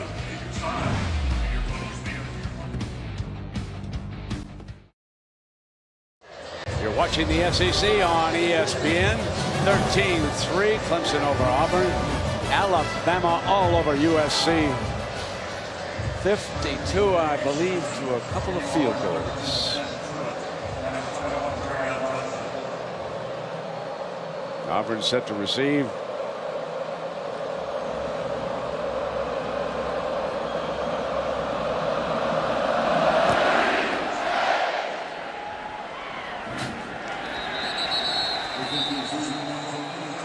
Well, it has not been an easy task filling this man's shoes. Cam Newton had to beat Clemson in overtime to preserve that early, Jess. Yeah, listen, Cam Newton's a once-in-a-generational type player, and there have been many guys that have had to take over. Barrett Trotter and Clint Mosley, Kyle Frazier and Jonathan Wallace. I think Nick Marshall probably did the best job of all of them. He was once a defensive back at Georgia, now playing DB in the NFL. And we have yet to see how Jeremy Johnson and Sean White's future will turn out, but difficult to live up. Now we're going to try Franklin. John Franklin's number 5. He's the JC transfer. Got the ball into Johnson's hands, and one of the few times tonight we've had a great looking run from scrimmage. They want the penalty flag, and they're going to get it. Yep. Late hit over here on the sideline, so that'll give this team a little bit of a lift. Now if Franklin can run this read option that Malzahn draws up, maybe they'll get something going. 15-yard penalty, first down. John Franklin, I think, probably has the greatest upside from a physical standpoint of all these quarterbacks. You're going to see right here, number 6, Dorian O'Daniel. He just comes in way late. He tried to hold up at the last second, but that's the right call. Offensive coordinator Rhett Lashley right there. There's an explosive play finally for this Auburn offense. Moves the ball across midfield now for Auburn, and there is Franklin on the read, handing off again to Kerryon Johnson. Now the one thing that Clemson defenders are doing, they're freezing a little bit on this because they know how fast Franklin is. John Franklin might be, I want to say might be, the fastest man on this Auburn team, we've been told. This is starting to open up things. Let's see what happens when Franklin gets a chance to run it. Handing off, doing a very good job. Number 5 is patient. He's letting that in commit. Now, he was a backup quarterback at Florida State, went to JUCO, East Mississippi Community College, and here he is at Auburn. You're right, Brent. He's the fastest of all the quarterbacks. Coaches told me he's faster than Nick Marshall. He's got a very strong arm, but his accuracy at times is inconsistent. Now they're making another quarterback change, and you can hear the boos now coming from the crowd. When they've got something good going, they don't seem to want to stick with that quarterback. Second down and 8. Not as much. You gotta answer me a question. Why would you make that change, Jesse? Why would you do that right there? Yeah, see, personally, I would. Easy for me to stay standing all the way up here. Gus Malzahn's a much brighter offensive mind than I am, but I know one thing: when I'm moving the chains with one guy, I'm not taking him out. Johnson gonna fire. Got a man open, intercepted, picked off beautifully in the middle of the field. Jadar Johnson. Pressure from Scott Pagano, defensive line, forced Jeremy Johnson not to be able to set his feet. It looked like he had a wide open receiver in Marcus Davis. But Jadar Johnson, one of those new DBs, replacing NFL talent, comes over and hawks this. Watch Johnson. He's not able to get his feet set quite. Throws a little bit off balance. It's high. And Johnson comes over and just high points this football. And again, Brent, you keep changing quarterbacks. There's no rhythm on the offense. Things are going well that time. There with John Franklin. You bring in Jeremy Johnson. 2 plays later, turnover. Choice is now the running back for the Tigers. Let's talk again about this Clemson offensive line. Mitch Hyatt, Taylor Hearn, Jay Guillermo, Tyrone Crowder, Jake from Morgan. They've been in a battle tonight. That's a very, very good Auburn defensive front.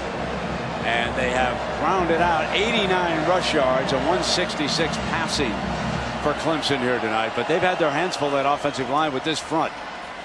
You can see that right there. You see the penetration that those big fellas are getting for Auburn. And well, Auburn's I'm not sure that I've ever seen the quarterback position managed quite like I've been watching here tonight. I got to tell you that. Yeah, no, it's frustrating. And it's frustrating for these Auburn fans as well.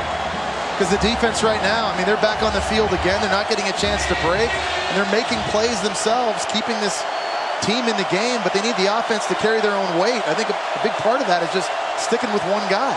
3rd and 6 now. Here comes the defense.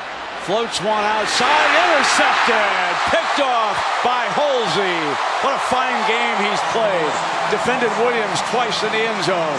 Now they got some field position. Now what are we going to come over here on offense? And yet again, the defense bailing out the offense. We were just talking about that. You mentioned it. Holsey's been the best secondary player tonight. That started with pressure up front for Auburn, getting back to Deshaun Watson. Going to be coming from the right-hand side. That's Carl Lawson beating the left tackle Hyatt around. And just a great job of the cornerback getting his head turned around, locating the football. Carl Lawson doing a nice job not slamming Deshaun Watson. potentially getting a roughing the passer penalty. Sean White will take the snap. He's the quarterback. Quick pitch now to the outside, and Truitt. So Truitt picks up 9 yards on that catch. So here is Sean White trying to keep it going now with a little tempo. Brent, no matter who's in the game, tempo. Get back to doing what you do. Play fast. Another quick pitch, and the receiver was in a little bit too tight. That's an incomplete pass. The two offensive players, there wasn't enough daylight over there. So it's 3rd and short, and this is a play that they got to be able to run and run the football. What Auburn wants to do offensively is to run the ball. Their offensive line is getting beaten at the point of attack all game long. This offensive line now needs to come out of their cleats, create a new line of scrimmage, convert this.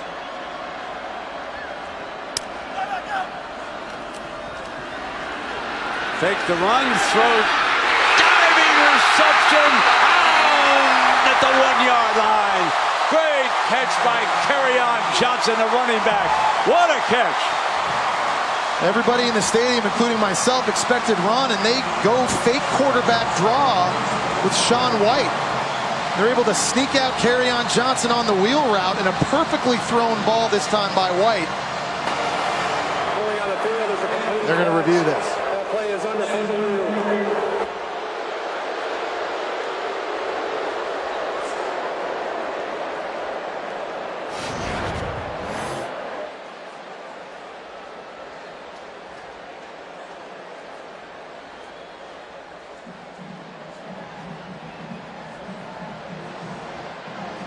So he's got the football in. Looks like his right hand. He dives out there, brings it into his body. It's in the right hand. The question is going to be when he comes to the ground, did the ground help him catch this football? Ruling on the field is it's a catch. You need indisputable video evidence to overturn this, and I don't think from any of those angles right there, Brent, I saw any of that. I think this will be, I see the pole kind of gets in the way.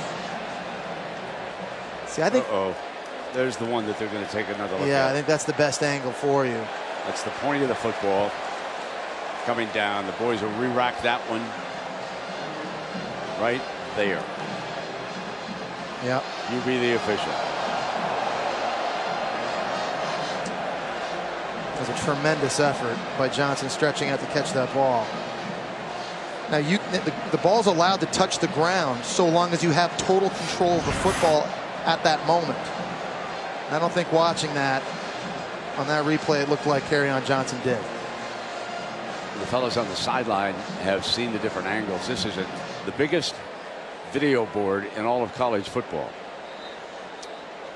Okay, now even if you don't get it here, as a staff on Auburn, you've got to have a play and an idea and a plan ready for 4th and 1 if you're going to go for that. You got to be talking about that now in the worst case scenario. This gets overturned if you're not going to kick a field goal. But I agree with you, Brian. I think from that last angle, I think that was enough evidence to get this thing overturned.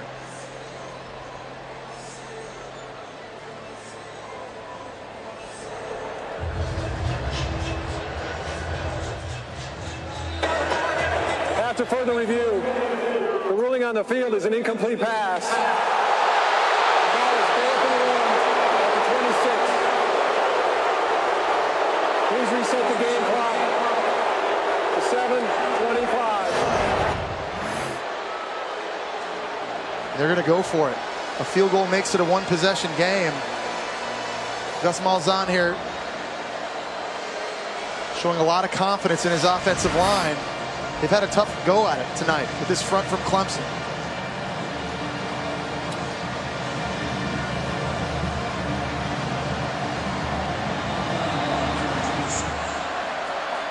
White brings motion.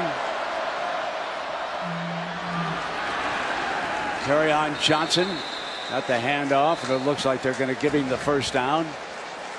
Judging from that side official who came running down, 1st and 10. There was a nice job in the interior of that line that time by the center Xavier Dampier, left guard Alex Kozan, just getting a hand on blitzing linebacker Ben Boulware and just knocking him off balance. It's all the room that Kerryon Johnson needed. Big gamble pays off. So the ball is just across the 25-yard line, and the umpire detected a false start. False start, offense, number 73, 5-yard penalty, first down. That's 7 penalties against Auburn tonight, 47 yards. There have been 3 against Clemson for 25 yards. And that's just mistakes you just can't afford to have if you're Auburn, especially up front on the offensive line, because noise isn't an issue. You're playing at home. Dampier, the center. White, the quarterback. Johnson, the running back. Clock's running down inside of 5.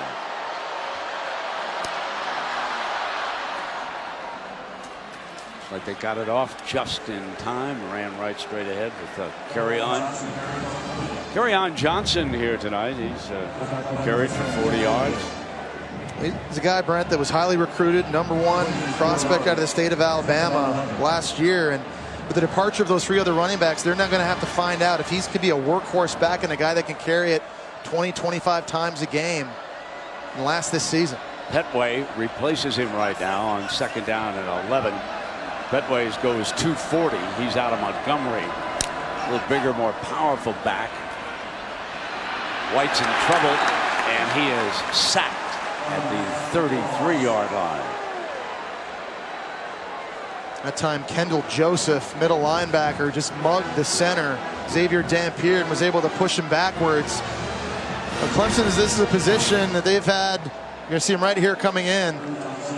They've had a lot of success at that middle linebacker position. Stephon Anthony a few years ago, 1st-round pick. B.J. Goodson last year, drafted by the New York Giants. He might start for them, and now here's number 34, Kendall Joseph, replacing big shoes and making a big play. White very frustrated. Dampier's coming back on him as center. He tripped over his own leg that time. 3rd down and 17. Fire complete.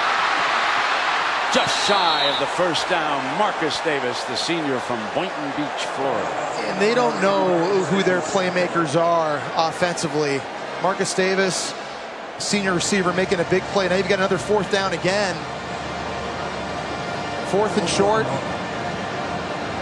Gus Malzahn keeping the foot down on the pedal. Chandler Cox, H-back, checks back into the game. 4th down and 1. Trailing it by 10. And timeout called by Clemson. Burn their first timeout here in the 2nd half. Dabo wants to talk to his defense. Still a lot of time left in this football game. Huge play when you come back.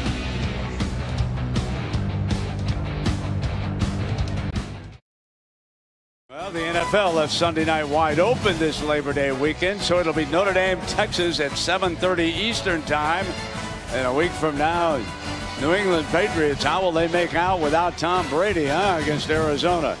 But you will enjoy Notre Dame and Texas on Sunday night. I think a lot of people remember the score from last year when they played week 1, Notre Dame winning 38-3 up at their place. And there's some people out there that just still think that's kind of going to be the idea, but not so fast. Texas running a new up-tempo offense. Big question marks. We're going to see maybe 4 quarterbacks in the game, 2 apiece. Notre Dame's lost a lot of their leaders, big-time playmakers. Watch the quick huddle here from Auburn. Toss, power, Cox got it, 1st down. They go with a quick huddle, and they ended up lining up in a big unbalanced formation, and they caught Clemson off guard the last second. It looked like there were some Clemson defensive linemen trying to call timeout right after Auburn broke the huddle. They knew that they were outflanked, and Clemson didn't get a call. Another change of quarterback. Jeremy Johnson checks in. Checking over at the sideline. 1st down and 10. Fire high, but complete to the 11-yard line is Ryan Davis. Now, I love Gus Malzahn going for these 4th downs. I think common sense tells you kick a field goal, make it a 1-possession game, but he's trying to give a spark to this team and to this stadium. And I think he realizes who's playing quarterback on the other sideline, and that Clemson's probably not going to get stuck with just 13 points in this game. You know, both teams could be trading. Sean White now reports in, and Johnson back to the sideline. And they bring the wide receiver around, and he's just short of a 1st down. That's Truitt. The active little 5'9" jitterbug came around. Jet sweeps are something they like to do, Brent. We haven't seen a lot of that from this Auburn offense yet. It's a nice little mix-up. 3rd down and 1. Roll White, going to throw back. Got him. Missed it. He had him wide open. Cox had broken free of Williams in the end zone, and they couldn't quite hook up. And it was a nice setup by the coaching staff because they just ran the jet sweep. Now they go back and fake the jet sweep, trying to take advantage of the fast flow. So now Auburn going for it on 4th down, bringing in some big bodies. With Johnson, the quarterback. There's a substitution problem. They're trying to get Kerryon Johnson off the field. He's late. Still had a little bit of time. 9 on that play clock. Cox in motion. 4th down and 1. Johnson does not start quickly as a runner. If you're going to send Johnson in, you would think they might have a pass play in mind, but instead they come up short. Clemson's defense holds, and it's 13-3, the number 2 team.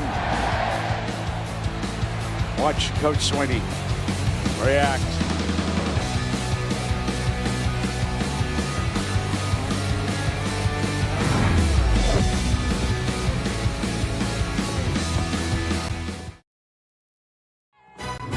ESPN College Football, brought to you by Field & Stream, where traditions begin. Shop our outdoor gear and apparel in-store or online at fieldandstreamshop.com. And Buick, proud partner of the NCAA. Clemson takes over on its own 6-yard line after stopping Auburn on 4th down again. And they come with the running play. Alabama has dominated USC. Let's go to the studio and Adnan Virk. Adnan.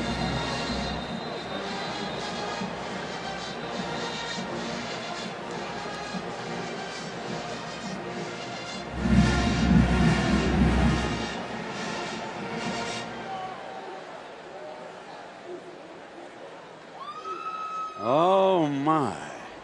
It's not a good opening weekend for the SEC, Justin. Yeah, Mississippi State went down to South Alabama. Missouri had a really tough time with West Virginia as well. We see an Auburn injured player. That's number 95, Dontavius Russell. However, folks, there's always Alabama. 52-6 is the final score. The Tide rolls over USC. There is the scoreboard. Dandy game in Atlanta and Georgia prevails. They'll have Eason now at quarterback, I'm sure. And there is a Southern Miss taking down Kentucky. Florida 24-7 over UMass down in Gainesville. Arkansas squeezes one out for a big upset up at Lambeau Field. Texas A&M in overtime. Dandy win now from Kevin Sumlin. And you're all up to date. And here Auburn trails Clemson 13-3. Here's Gallman, the running back. I have to say, the entire college football universe, other than where we are in the Southeast, the SEC conference, the rest of the universe is loving it. But I'm going to remind everybody, we're not yet in January, so hang on, everybody. Still a lot of snaps to go. But a lot of shakeup, though. 2 top 5 teams going down today. Yeah. They like all the preseason talk and preseason rankings. That's meaningless. This is why you play the games. Thank God today finally got here. The dogs are howling. Woo. Not intercepted. Had a great shot. Carlton Davis couldn't quite hang on to it, and that would have given them unbelievable field position. Yeah, Paul James, the third at defensive end's the one that actually tipped this football, number 10. You see right there? Couldn't catch it, could Jordan leg it, and then Carlton Davis, who just made a huge tackle the play before, just sneaks between his hands. That's one he'd love to have back. It's probably the 2nd drop interception in this game. Remember, Rudy Ford had one early in the 1st quarter. Nonetheless, Auburn's going to get good field position here. Yeah, Davis, good return, man. Teasdall, the punter.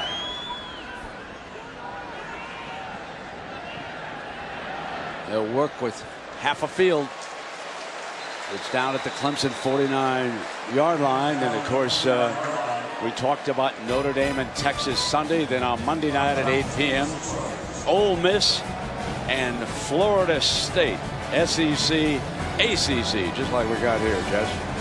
Yeah, I'm excited for that. Chad Kelly, who last year's leading passer in the SEC. A dark horse for the Heisman. Dalvin Cook, another Heisman candidate, Florida State.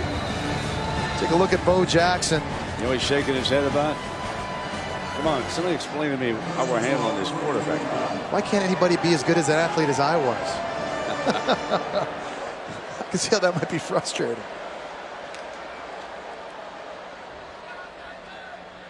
So they'll try carry on Johnson, and very good run to the 35-yard line. More trickeration from Gus Malzahn. He sends Jeremy Johnson out there and kind of crouches him and hides him in the running back spot right over here. And it looked like there might be a reverse. The defense seemed like they were sort of keyed on it, but Kerryon Johnson's looked good here in the second half. John Franklin now back in the game. If you're Clemson, you got to be anticipating zone read. They got him lined up right now at running back. Yeah, they go to Cox on a direct snap. 34-yard line, 33. Now it will be second down. I got to imagine at some point, with all these quarterbacks crouched in these running back spots and they're faking handoffs to them, at some point there's going to be a play where Chandler Cox hands off to one of the quarterbacks and they throw it. We've seen that formation and that play multiple times now, and I think Clemson's got to be careful. Sean White in at quarterback here on 2nd and 8. Quick pitch to the outside for the first down. Beautiful read by White. Brian Davis from St. Petersburg, Florida. And he's down in the red zone. Can Auburn finish this drive? You're exactly right, Brent. You just looked, that was supposed to be a run play. He just looked out and saw Ryan Davis uncovered and spit it out to him. He's got it again here if he wants it at the top. Come back with Kerryon and pounds down to the 15-yard line. Dexter Lawrence, the freshman. And we've still got an entire quarter to go. If Auburn can strike, remember they're an underdog in this game, we could have some fourth quarter coming up. It's 13-3. It's an uneasy lead for the number 2 team in the nation.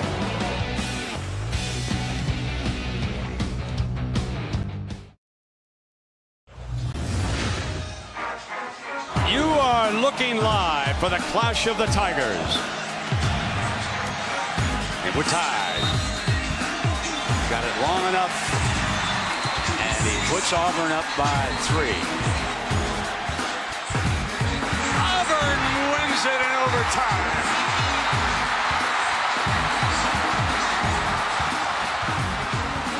And then for Cam Newton, that gave them a chance to move on and win a national championship. And that night he came back after a really bad first half, finished 7 of 14, 203 yards. Gus Malzahn was the offensive coordinator. Gene Chizik was the head coach that night. So here we go, 2nd down and 7. Franklin, remember, had checked in as the quarterback. That read option look, and Kerryon Johnson, just seeing number 5 back there, has opened up huge holes for Kerryon Johnson. But one of these times, it won't be coming up next. He's coming over to the sideline. Yeah, the issue that I think Auburn has in the red zone in these sorts of situations, especially a wide receiver, they don't have a lot of big bodies that can go up and make those tough catches. See one of these big formations again with the quarterback crouching at running back. Now they shift. Cox coming around, play action, going to drop it off. Nothing doing here. It is 4th down. You're down by 10 points. And I'm going to raise the, here we come. Here comes the field goal unit. Yeah. You want to get yourself back into one score here. Yeah, and earlier, I understand what Gus Malzahn was trying to do, but I think he's even surprised at how well his defense is playing in this game. And exactly, you're right. Make this a 1-possession game now. Just see what happens. You've accomplished your goal. Deep water in the 4th quarter.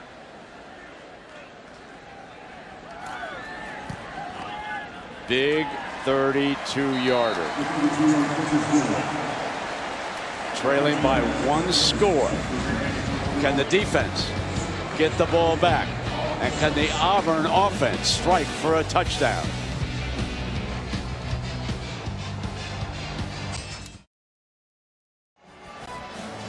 You're watching the SEC on ESPN. Well, be on the lookout for the Taco Bell student sections of passionate fans like these here at Auburn all season long. Go to ESPN.com/Taco Bell.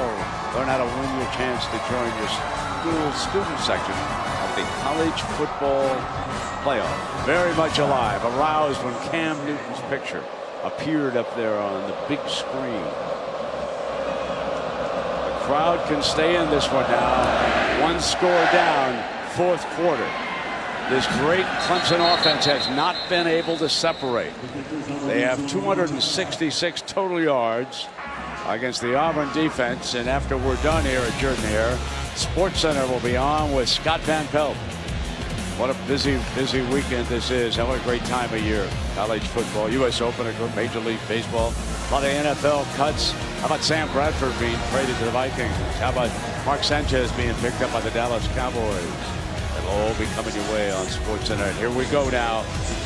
So this much hyped ballyhooed offense, they need to come up with a drive. They have not put Auburn away. Play action. Watson rolls under pressure, steps away from it, and a reception by Renfro for about an 8-yard gain. So it will be 2nd down and 2. If you're interested in Watson's stats, 13 to 25, 166, no touchdowns, and 1 interception. The running back Gallman has the only touchdown in this game. 2nd down and 2. Firing short. What a great tackle that time. Number 49 comes up big again for the defense. Darrell Williams on Kane. Yeah, these linebackers for Auburn have just been flying around, being physical this entire game, sideline to sideline, laying hats. Here's a huge 3rd and short. We talked about this defensive line for Auburn being the strength of their team. Big down right here. This would swing momentum way back in their favor. This crowd would go off. Kevin Steele's defense holding its helmets high, but this is a toughie at 3rd and 1. Watson communicates with his running back. Got the slash hole, and it is 1st down for Clemson. And Watson gave him the right advice there, didn't he, folks, when he turned to him? Yeah, and Deshaun Watson just makes really good decisions. And it's not just not throwing interceptions or taking care of the football or reading coverages. It's in the run-pass game, in the zone read game, audibling at the line of scrimmage. A little bit of an option toss to Gallman, trying to get outside, and you can see that tough tackling again, and that's Matthews, one of the safeties. Deshaun Watson is just a football junkie. He's got tremendous football IQ, and that shows up on tape, and it shows up here on the field. It's not necessarily always in the statistics, but like you just saw in that last play, audibling, getting the offense into the right look. On 2nd and 5, got time, deep, complete to Williams, into the red zone. The leading receiver, as they have welcomed back Mike Williams from Vance, South Carolina, and Lake Marion High School. That's a 34-yarder. And that might be the 6th back shoulder throw we've seen between these two. You know, they said basically all throughout camp, Mike Williams had won about 90% of the 50-50 balls. Deshaun Watson had thrown them. They just have a very good chemistry together. And Watson does a really nice job reading Williams' body language and knowing where to put the football to give his big target a chance. Gallman picks up 2 yards, so it's 2nd down and 8. Quick flip now to the outside. That's Artavis Scott. There's the penalty flag. Oh. And Trey Matthews has played too much football. After the play, unsportsmanlike conduct. Defense number 28. Half the distance. 1st down.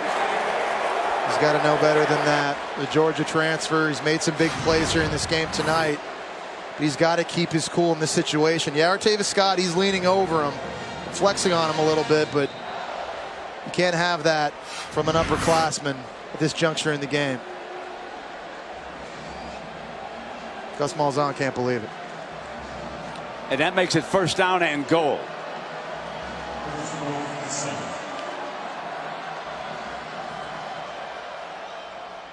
Play action incomplete in the end zone. Oh. Davis, not Carlton Davis that time, number 6, making a good play in the end zone. Brent, no, he didn't break it up. Mike Williams, just dropped that ball. This is right in his hands.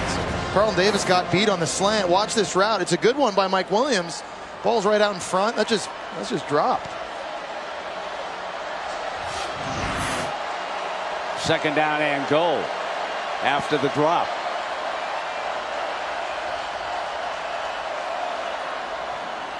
Watson, no place to run. Stone back at the 17. Jonathan Ford. Kevin Steele bringing some heat that time. This is very impressive defensive performance. Yeah, Rudy Ford's outstanding in the nickel. He's going to be coming off the edge here. He's got tremendous speed and quickness. He's trying to become the first Auburn player ever to lead the team in tackles 3 straight years. There's Kevin upstairs in the booth. What a game he's called, huh? Done a great job with these kids. He's a lifer. Around coaching. Been with a lot of programs. And a terrific job here tonight. Third and goal. Here comes pressure.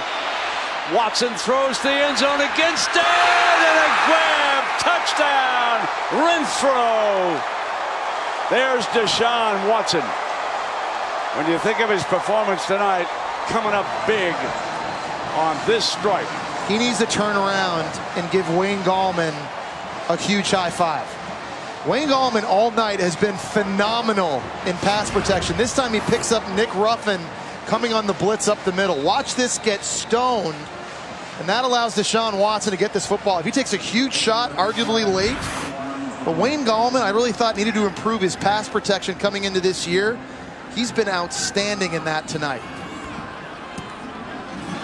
Off the upright. It was whistled down.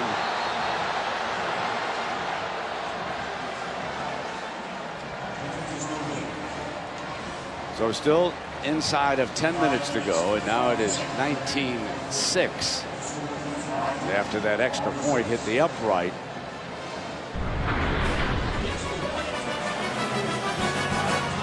Renfro battling for a little daylight, a two-hander.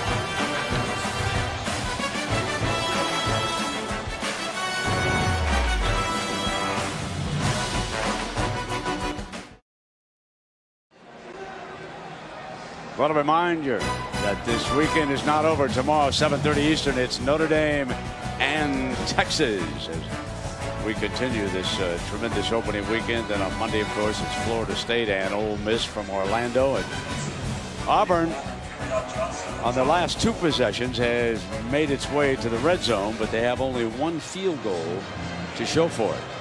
They trail it by 13 right now, and they've got just inside of 10 minutes.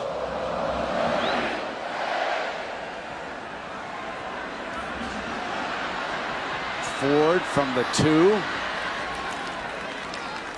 to the 23-yard line. For the 2. Auburn still searching for a touchdown in this game. There's 2 field goals on that board. Who's playing quarterback for Gus Malzahn right here?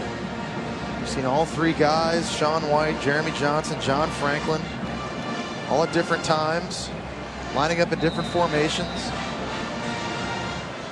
The game on the line, who do you go to? And right now, Sean White, who started the game, back under center.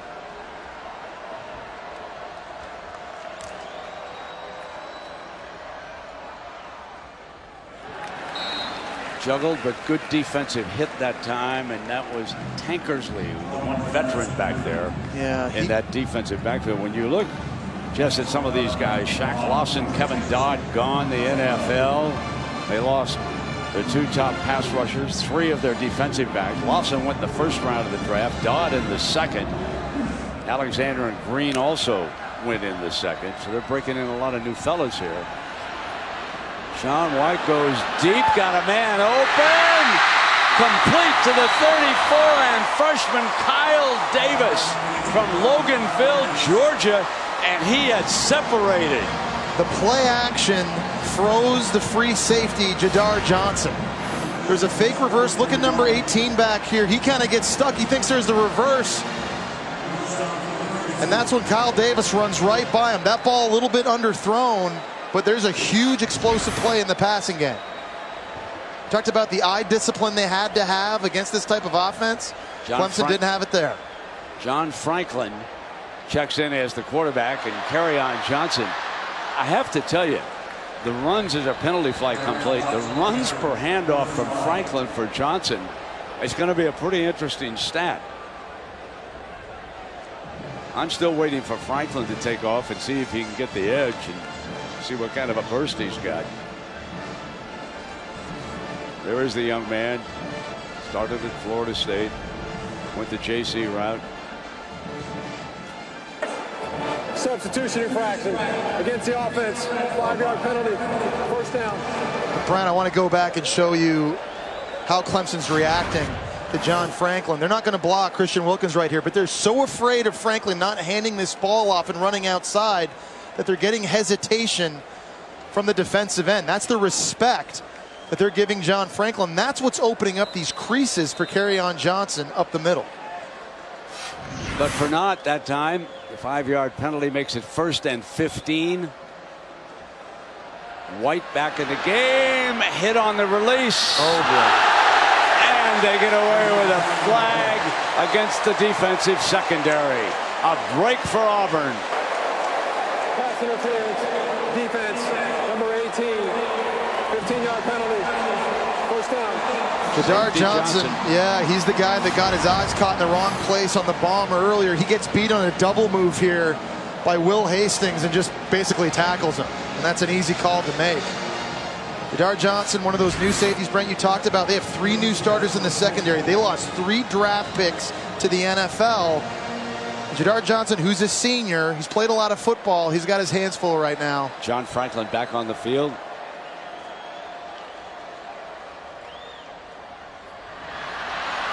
Bursting straight ahead is Kerryon Johnson. That's been the one play that we know John Franklin knows. Clemson that time very slow to fill. It's a wide open running lane. Just seems to be a little bit of hesitation. They seem to be on their heels. 2nd and 5. So it'll be 3rd down and short. Wilkins on that stop. We haven't really seen John Franklin keep the football yet and get a chance to see his speed out in space. Let's see Gus Malzahn see if he can fabricate a way to get this athlete outside one-on-one and really kind of show that off.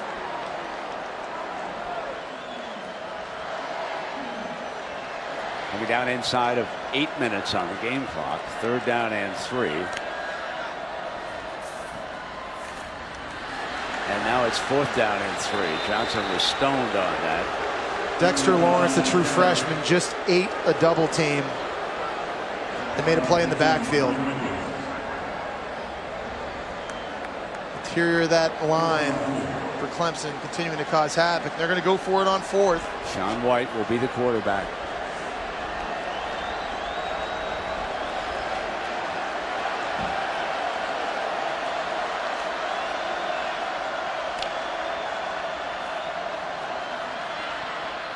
Got the first down. Hastings.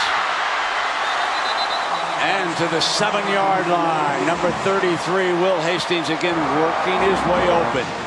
Brent, this is a great story. Will Hastings was their backup kicker a year ago. He was an onside kick specialist. White hands it off this time, and Johnson is met. This will be 2nd down. Hastings has made some plays. 3 catches tonight. You know, he's a guy in high school, had 49 receiving touchdowns his junior and senior year. Just as a guy that has a knack for the slot, making a big play. And there's a spot where Kerryon Johnson, you see Will Hastings lining up in the slot again. He just kind of has that knack for finding open areas and zone coverage, and that's critical in the red zone. Deflected. Incomplete. And Wilkins got a paw on it. He's such a good athlete, Brent. And he's been playing defensive end mostly tonight as a 310-pounder. We talked about the fake punt he caught last year against Oklahoma. understands he's not going to get to the quarterback, so he slows his rush down, fights off a cut block from the right tackle, somehow gets his hand on that football. Cox checks in. Kyle Davis, the freshman, is off to the left. He made one big catch in this game. 3rd down and goal for White. Looks in the freshman's direction. Overthrew it. Incomplete. One thing Auburn doesn't have is size at wide receiver like Clemson has, like a lot of other teams have. Marcus Davis is 5'9", 180. Ryan Davis, 5'9", 172. You don't just have a guy that can big body and go up over top of a cornerback and make the tough catch. It makes it so much more difficult as a quarterback throwing down here in the red zone when the windows are small. Who can step up here now and make a play for the Auburn Tigers? 4th down and goal. White fires, intercepted at the 1-yard line. Bulware, the ringleader of the defense, Ben Bulware from Anderson, South Carolina, the senior, with the interception, making a huge play. Bingo.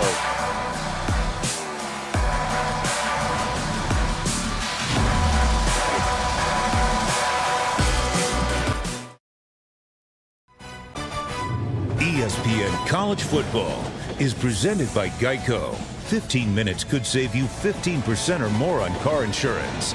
And in part by Chick-fil-A. We didn't invent the chicken, just the chicken sandwich. Well, the maturing oak trees, huh? After the poisoning killed the old ones, but doesn't look like they're going to be rolled tonight unless this Auburn defense can strike fast. Gallman bounces off a tackler trying to get the edge and finally ridden down at the 5-yard line by Matthews.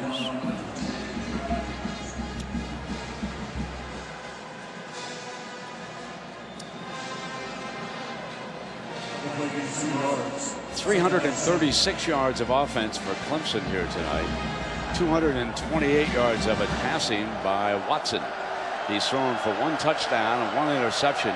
He's 18 of 31, and here he is on 2nd and 7, handing off to Gallman, who has had a huge night and is closing in on 100 yards. Go back to that interception, Brent. When you get in the red zone, timing is critical. These windows open and close so fast, and Sean White was late. You look at this play, he's got Stanton Truitt right here. He's got to throw this ball now to the outside. You're going to see Sean White, he kind of double clutches. He's eyeballing the throw, and Ben Bulware is just too much of a veteran. Jumps all over that, makes the key interception. Another fantastic play by Clemson's defense. 3rd down and 4 for one of the Heisman Trophy favorites this year.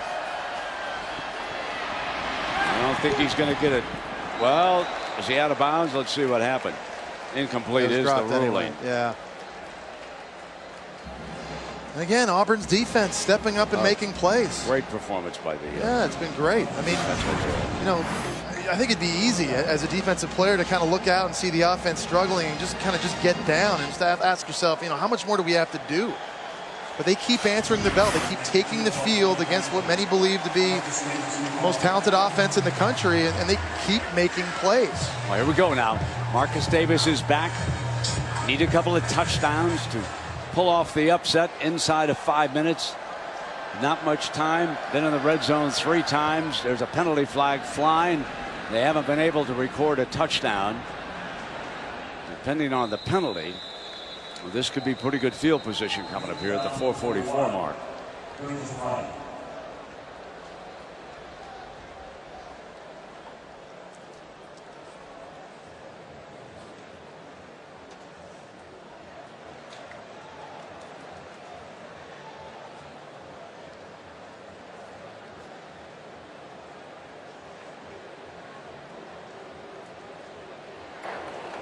Illegal formation on the offense. 5-yard penalty will be assessed at the end of the run. 1st down. Excellent field position as a result of that. If Auburn is going to jump back in, they've got to strike in this next series. They are down a couple of scores here. 4:44 to go. We'll come back. The Clemson defense hasn't given up a score yet tonight.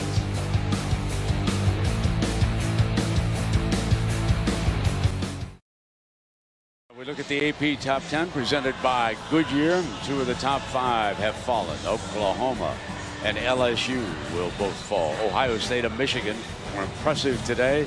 Tennessee breathing a sigh of relief after the Thursday night win. Notre Dame still to play.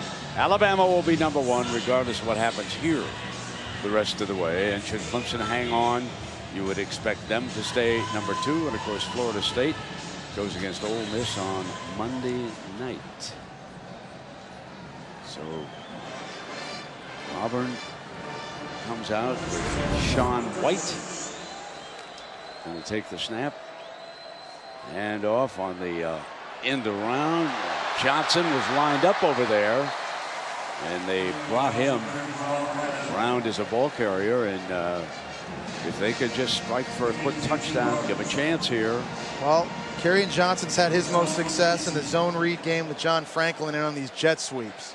There's that fake. They tried that pass once before. Receiver covered.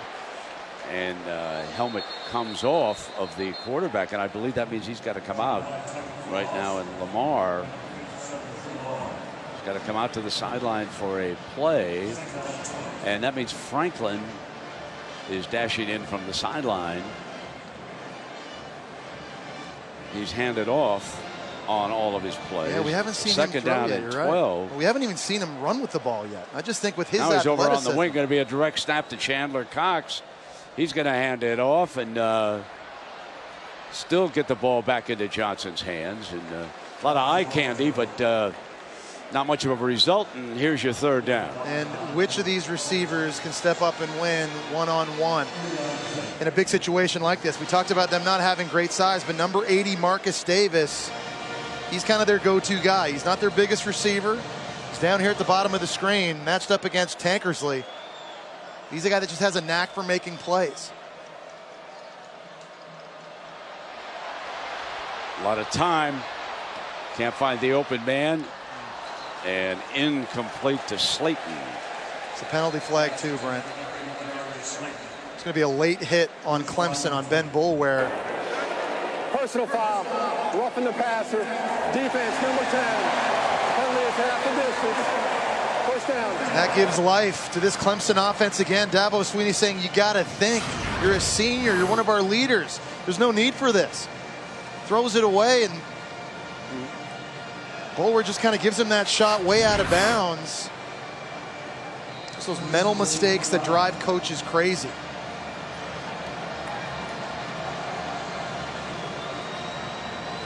So 4 consecutive possessions now in the red zone for Auburn. Jeremy Johnson lined up at wide receiver in the Wildcat down here. We're going to bring him in motion. And carry on for the goal line. Touchdown alive.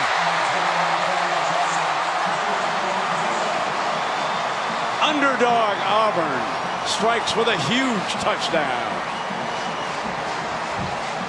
Much bigger for some than others. And just the fake reverse by Jeremy Johnson just froze this defense. Watch these 3 defenders over here. They just take a split second late to get outside, and that allowed all those blockers from Auburn to get their angles. For Auburn's first offensive touchdown of the game. Daniel Carlson. Alive.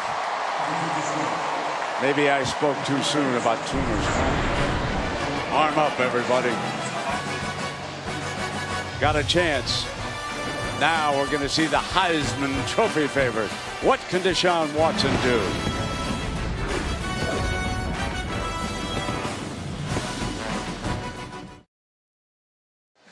What a huge week. And we'll top it off Monday night. Ole Miss at Florida State. Jesse, I got to say something about Dave Brown, our former programming guy. He convinced all these coaches to play on this weekend. How great. Now, what was Dave like when he tried to talk to Spurrier to change the game? I love Brownie, and it'd be something along these lines. Hey, Coach, can we get you to just move off from a home game week 1? Maybe go to a neutral site. It'd be good for the game. It'd be good for business. Everybody wins. It's what the fans want. Can you help me out? Jesse, can you call him and help me out? Brownie, we love you, man. Awesome job. You got it perfect. Hand's team is out for Clemson at the 3:22 mark. Let's see if they want to come up. Remember, they got burned with an onside kick in that Alabama game, and they're spread wide on the flanks this time. Carlson booms it away and says, all right, take it on the 25. Our defense is doing great. Let's go down below to Kaylee. Well, guys, through the offseason, Gus Malzahn wasn't shy about saying that he thought his defensive line could be the best in the country. Now, his defensive coordinator, Kevin Steele, wouldn't go that far when we talked to him yesterday, as he said he still needed to see this unit play a game together. But Kevin Steele, a guy whose career has spanned more than 30 years, through stops in 3 different conferences and the NFL, says he has never had a defensive line to coach with this much depth and this much skill among that depth. We've seen they haven't made it easy for Clemson's offense tonight. Well, let's see what they've got left. They've pulled to within 6.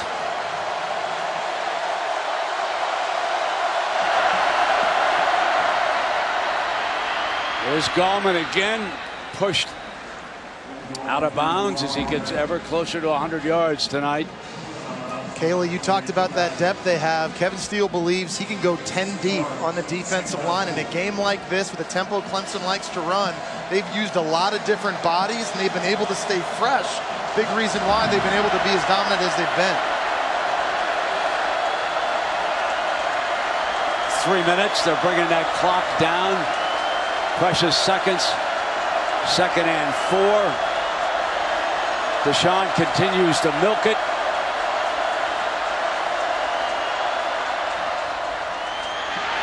Steps away from trouble, takes off, got a first down. A nifty first down at the 2:39 mark. That's that foot quickness from Deshaun Watson. It looked like he was going to get stopped in the backfield by Deshaun Davis at linebacker, having a phenomenal game. Just makes a miss, the sidestep, the L1 button. Dangerous runner. He's got all the tools in the toolbox to make it difficult on opposing defenses. And a huge first down that, because of that great effort, bleeds this clock even more. Down toward the 2 minutes remaining here. Auburn desperate for a stop. Clemson going to keep this ball on the ground. They're going to keep this clock moving. If you're Gus Malzahn, you got to start thinking about using timeouts, and he's using one right now. Timeout, Auburn.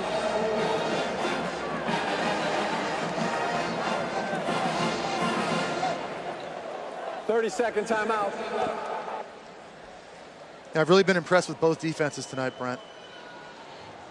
Everyone was talking about Clemson's offense and this juggernaut and how Auburn was just, was going to get scared and was going to be on their heels, and they've answered the bell. I've been very impressed with Auburn in the athleticism and talent, particularly up front on the defensive line. On the flip side, Clemson was a unit the 2nd straight year, had to replace a lot of starters and guys that had gone on to the NFL after losing 7 draft picks on their side of the ball. And they played lights out. A defensive war here at Jordan-Hare Stadium.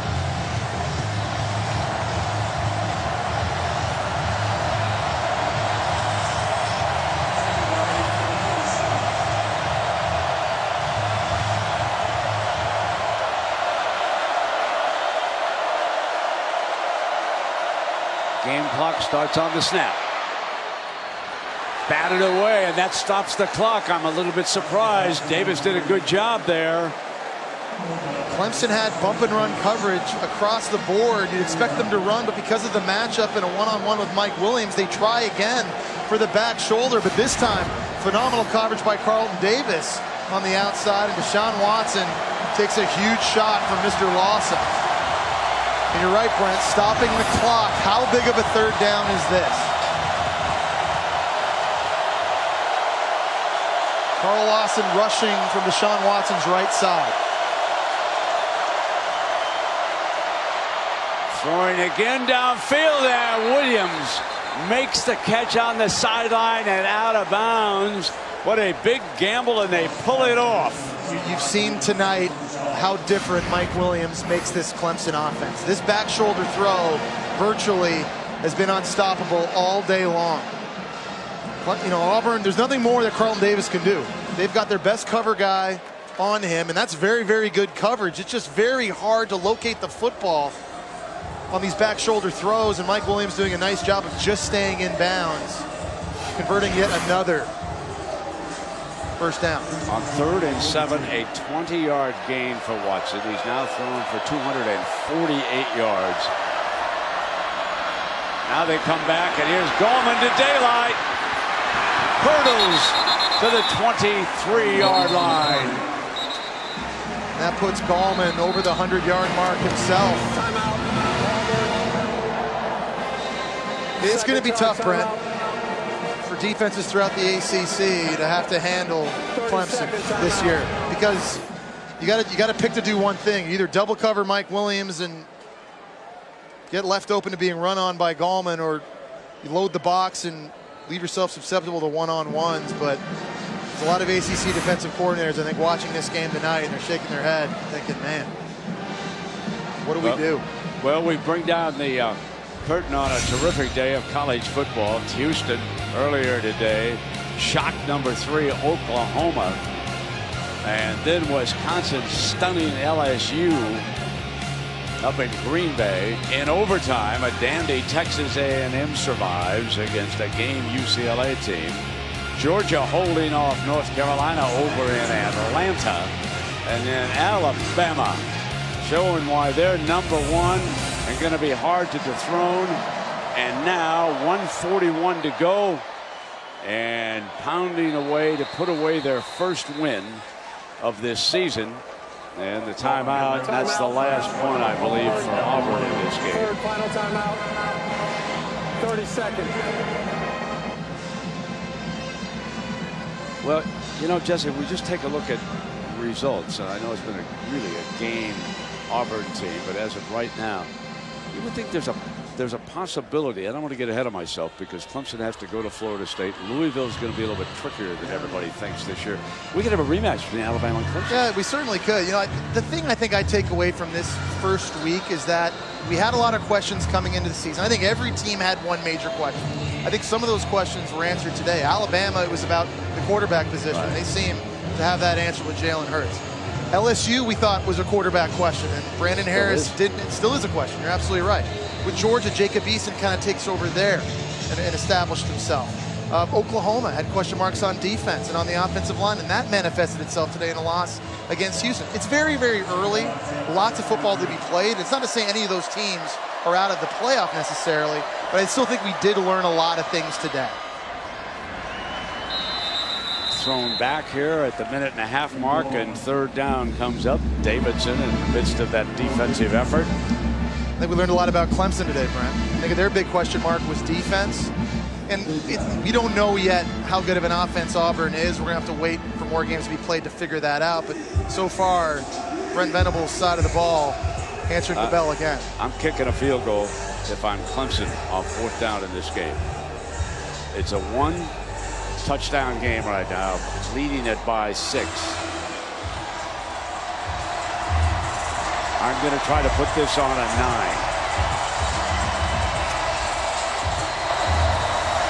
Timeout, Clemson.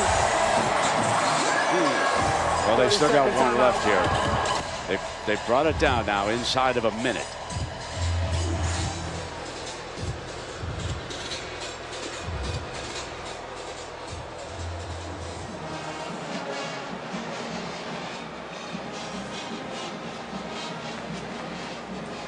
Take a look at the schedule for Clemson coming up, and it's not a cakewalk. They've got a short week at Georgia Tech to get this young defense ready for the spread option. They've got Louisville, and I think dark horse Heisman candidate Lamar Jackson coming in town right after that. Boston College played great defense a year ago. Pittsburgh 6-2 in the conference last year. James Conner's back, but really the big one right here, October 29. The winner of that game since 2008 has gone on to represent the Atlantic Division in the ACC title game. So this is no cakewalk for Deshaun Watson and Clemson, if they are going to get back to that national title game as you talked about, Brent. So 3rd and 10, I think that timeout Yeah, Auburn's out of timeouts too. So here's Gallman. They get him out of bounds at the 45-second mark with Davis. Now it's going to be up to Dabo to decide what to do here. It doesn't look like he can have anything to do with a field goal on this 4th down.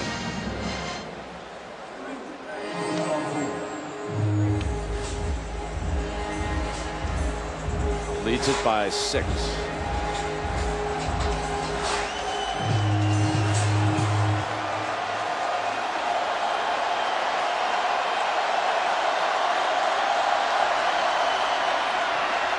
Gallman, then the workhorse, and so the ball goes back to Auburn with 40 seconds remaining. You're going to have a lot of second guessing. Should Auburn come up with a miracle on that? I agree because with putting you. it on 9 is a vastly different thing. Now, having said that, there's no indication that we have seen that Auburn is going to be able to, in 40 seconds, no timeouts, march 75 yards for a touchdown. We just not have seen that explosiveness out of this offense, but you never know. So you're Dabo Swinney there telling his defense, look, they've got no timeouts. Make tackles in bounds. Keep the football in front of you in this prevent defense. White's going to throw back off the fake, and then out of bounds is Truitt. Down to 34 seconds remaining.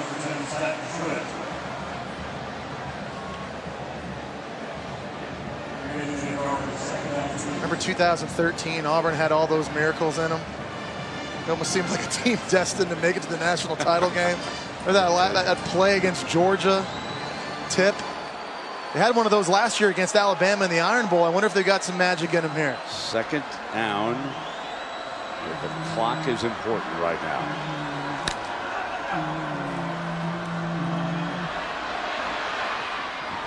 Overthrew his receiver.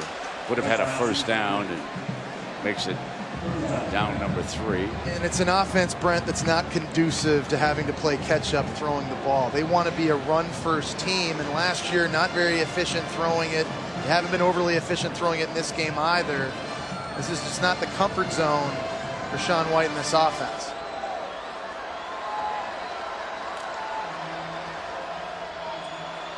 Third and 2. Make it a 1st down, quick stop, and they've got to hurry. They've got 23 seconds. They're going to stop it. White's got to get him up to the line now. And they're going to clock it. You know, that's a situation where you like your quarterback to come up and run something, to be in charge of things out there. You know what I'm saying, Jesse? Yeah. I'll tell you what. I think Sean White, the best throws he makes are these in-breaking routes. And in these prevent defenses, there's a lot of holes over the middle of the field for Sean White to exploit. Carry on next to him. There it is again. Got middle open. Here we come.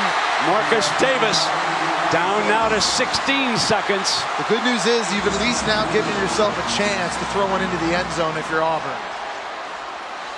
Clock it again. And there's always, you know, the theory on defense. You've had so much success all game long getting after Auburn's quarterbacks. Brent Venables likes to bring pressure. All of a sudden, you take your foot off the gas, you go into these prevent defenses, and all of a sudden, Sean White's carving you up. For Brent Venables, if you decide here just to mix it up and start bringing guys. White going deep, got men open, incomplete.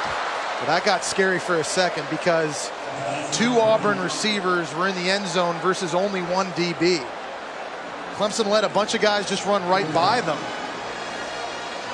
That could have been disastrous for Clemson. Check this out down the sideline. Look, there's 2 Auburn players on 1 defender. That's a great effort there by Jadar Johnson. Knock that football away. Prevent defense is set again at the 6-second mark. They can show a quick sideline and out, maybe give themselves 3 seconds on the last play. Got to hurry now. Time's running out. You got to throw it. Clock's running out. shows 0-0, end zone, air, jump ball, knocked down and away. Clemson hangs on. Johnson again, number 18, did what a safety should do in this situation. Bat that ball to the ground. And Brent, he batted it down twice. This is a phenomenal effort by Johnson. He went up, got the first touch on the football, then spiked it on the ground. Watch number 18 come here from the left-hand side. Up he goes. Gets a swat at it. Does the smart thing and knocks it on the ground. Wow. Just thought for a second he might have had some magic, but it comes up a 6-point loser. 19-13. Number 2 Clemson moves on. Don't forget tomorrow on ABC. 10th ranked Notre Dame, the Fighting Irish, will take on the Texas Longhorns at 7:30 Eastern. So much action today. Time to give you all the highlights and updates as we send it to SportsCenter. Here's Scott Van Pelt.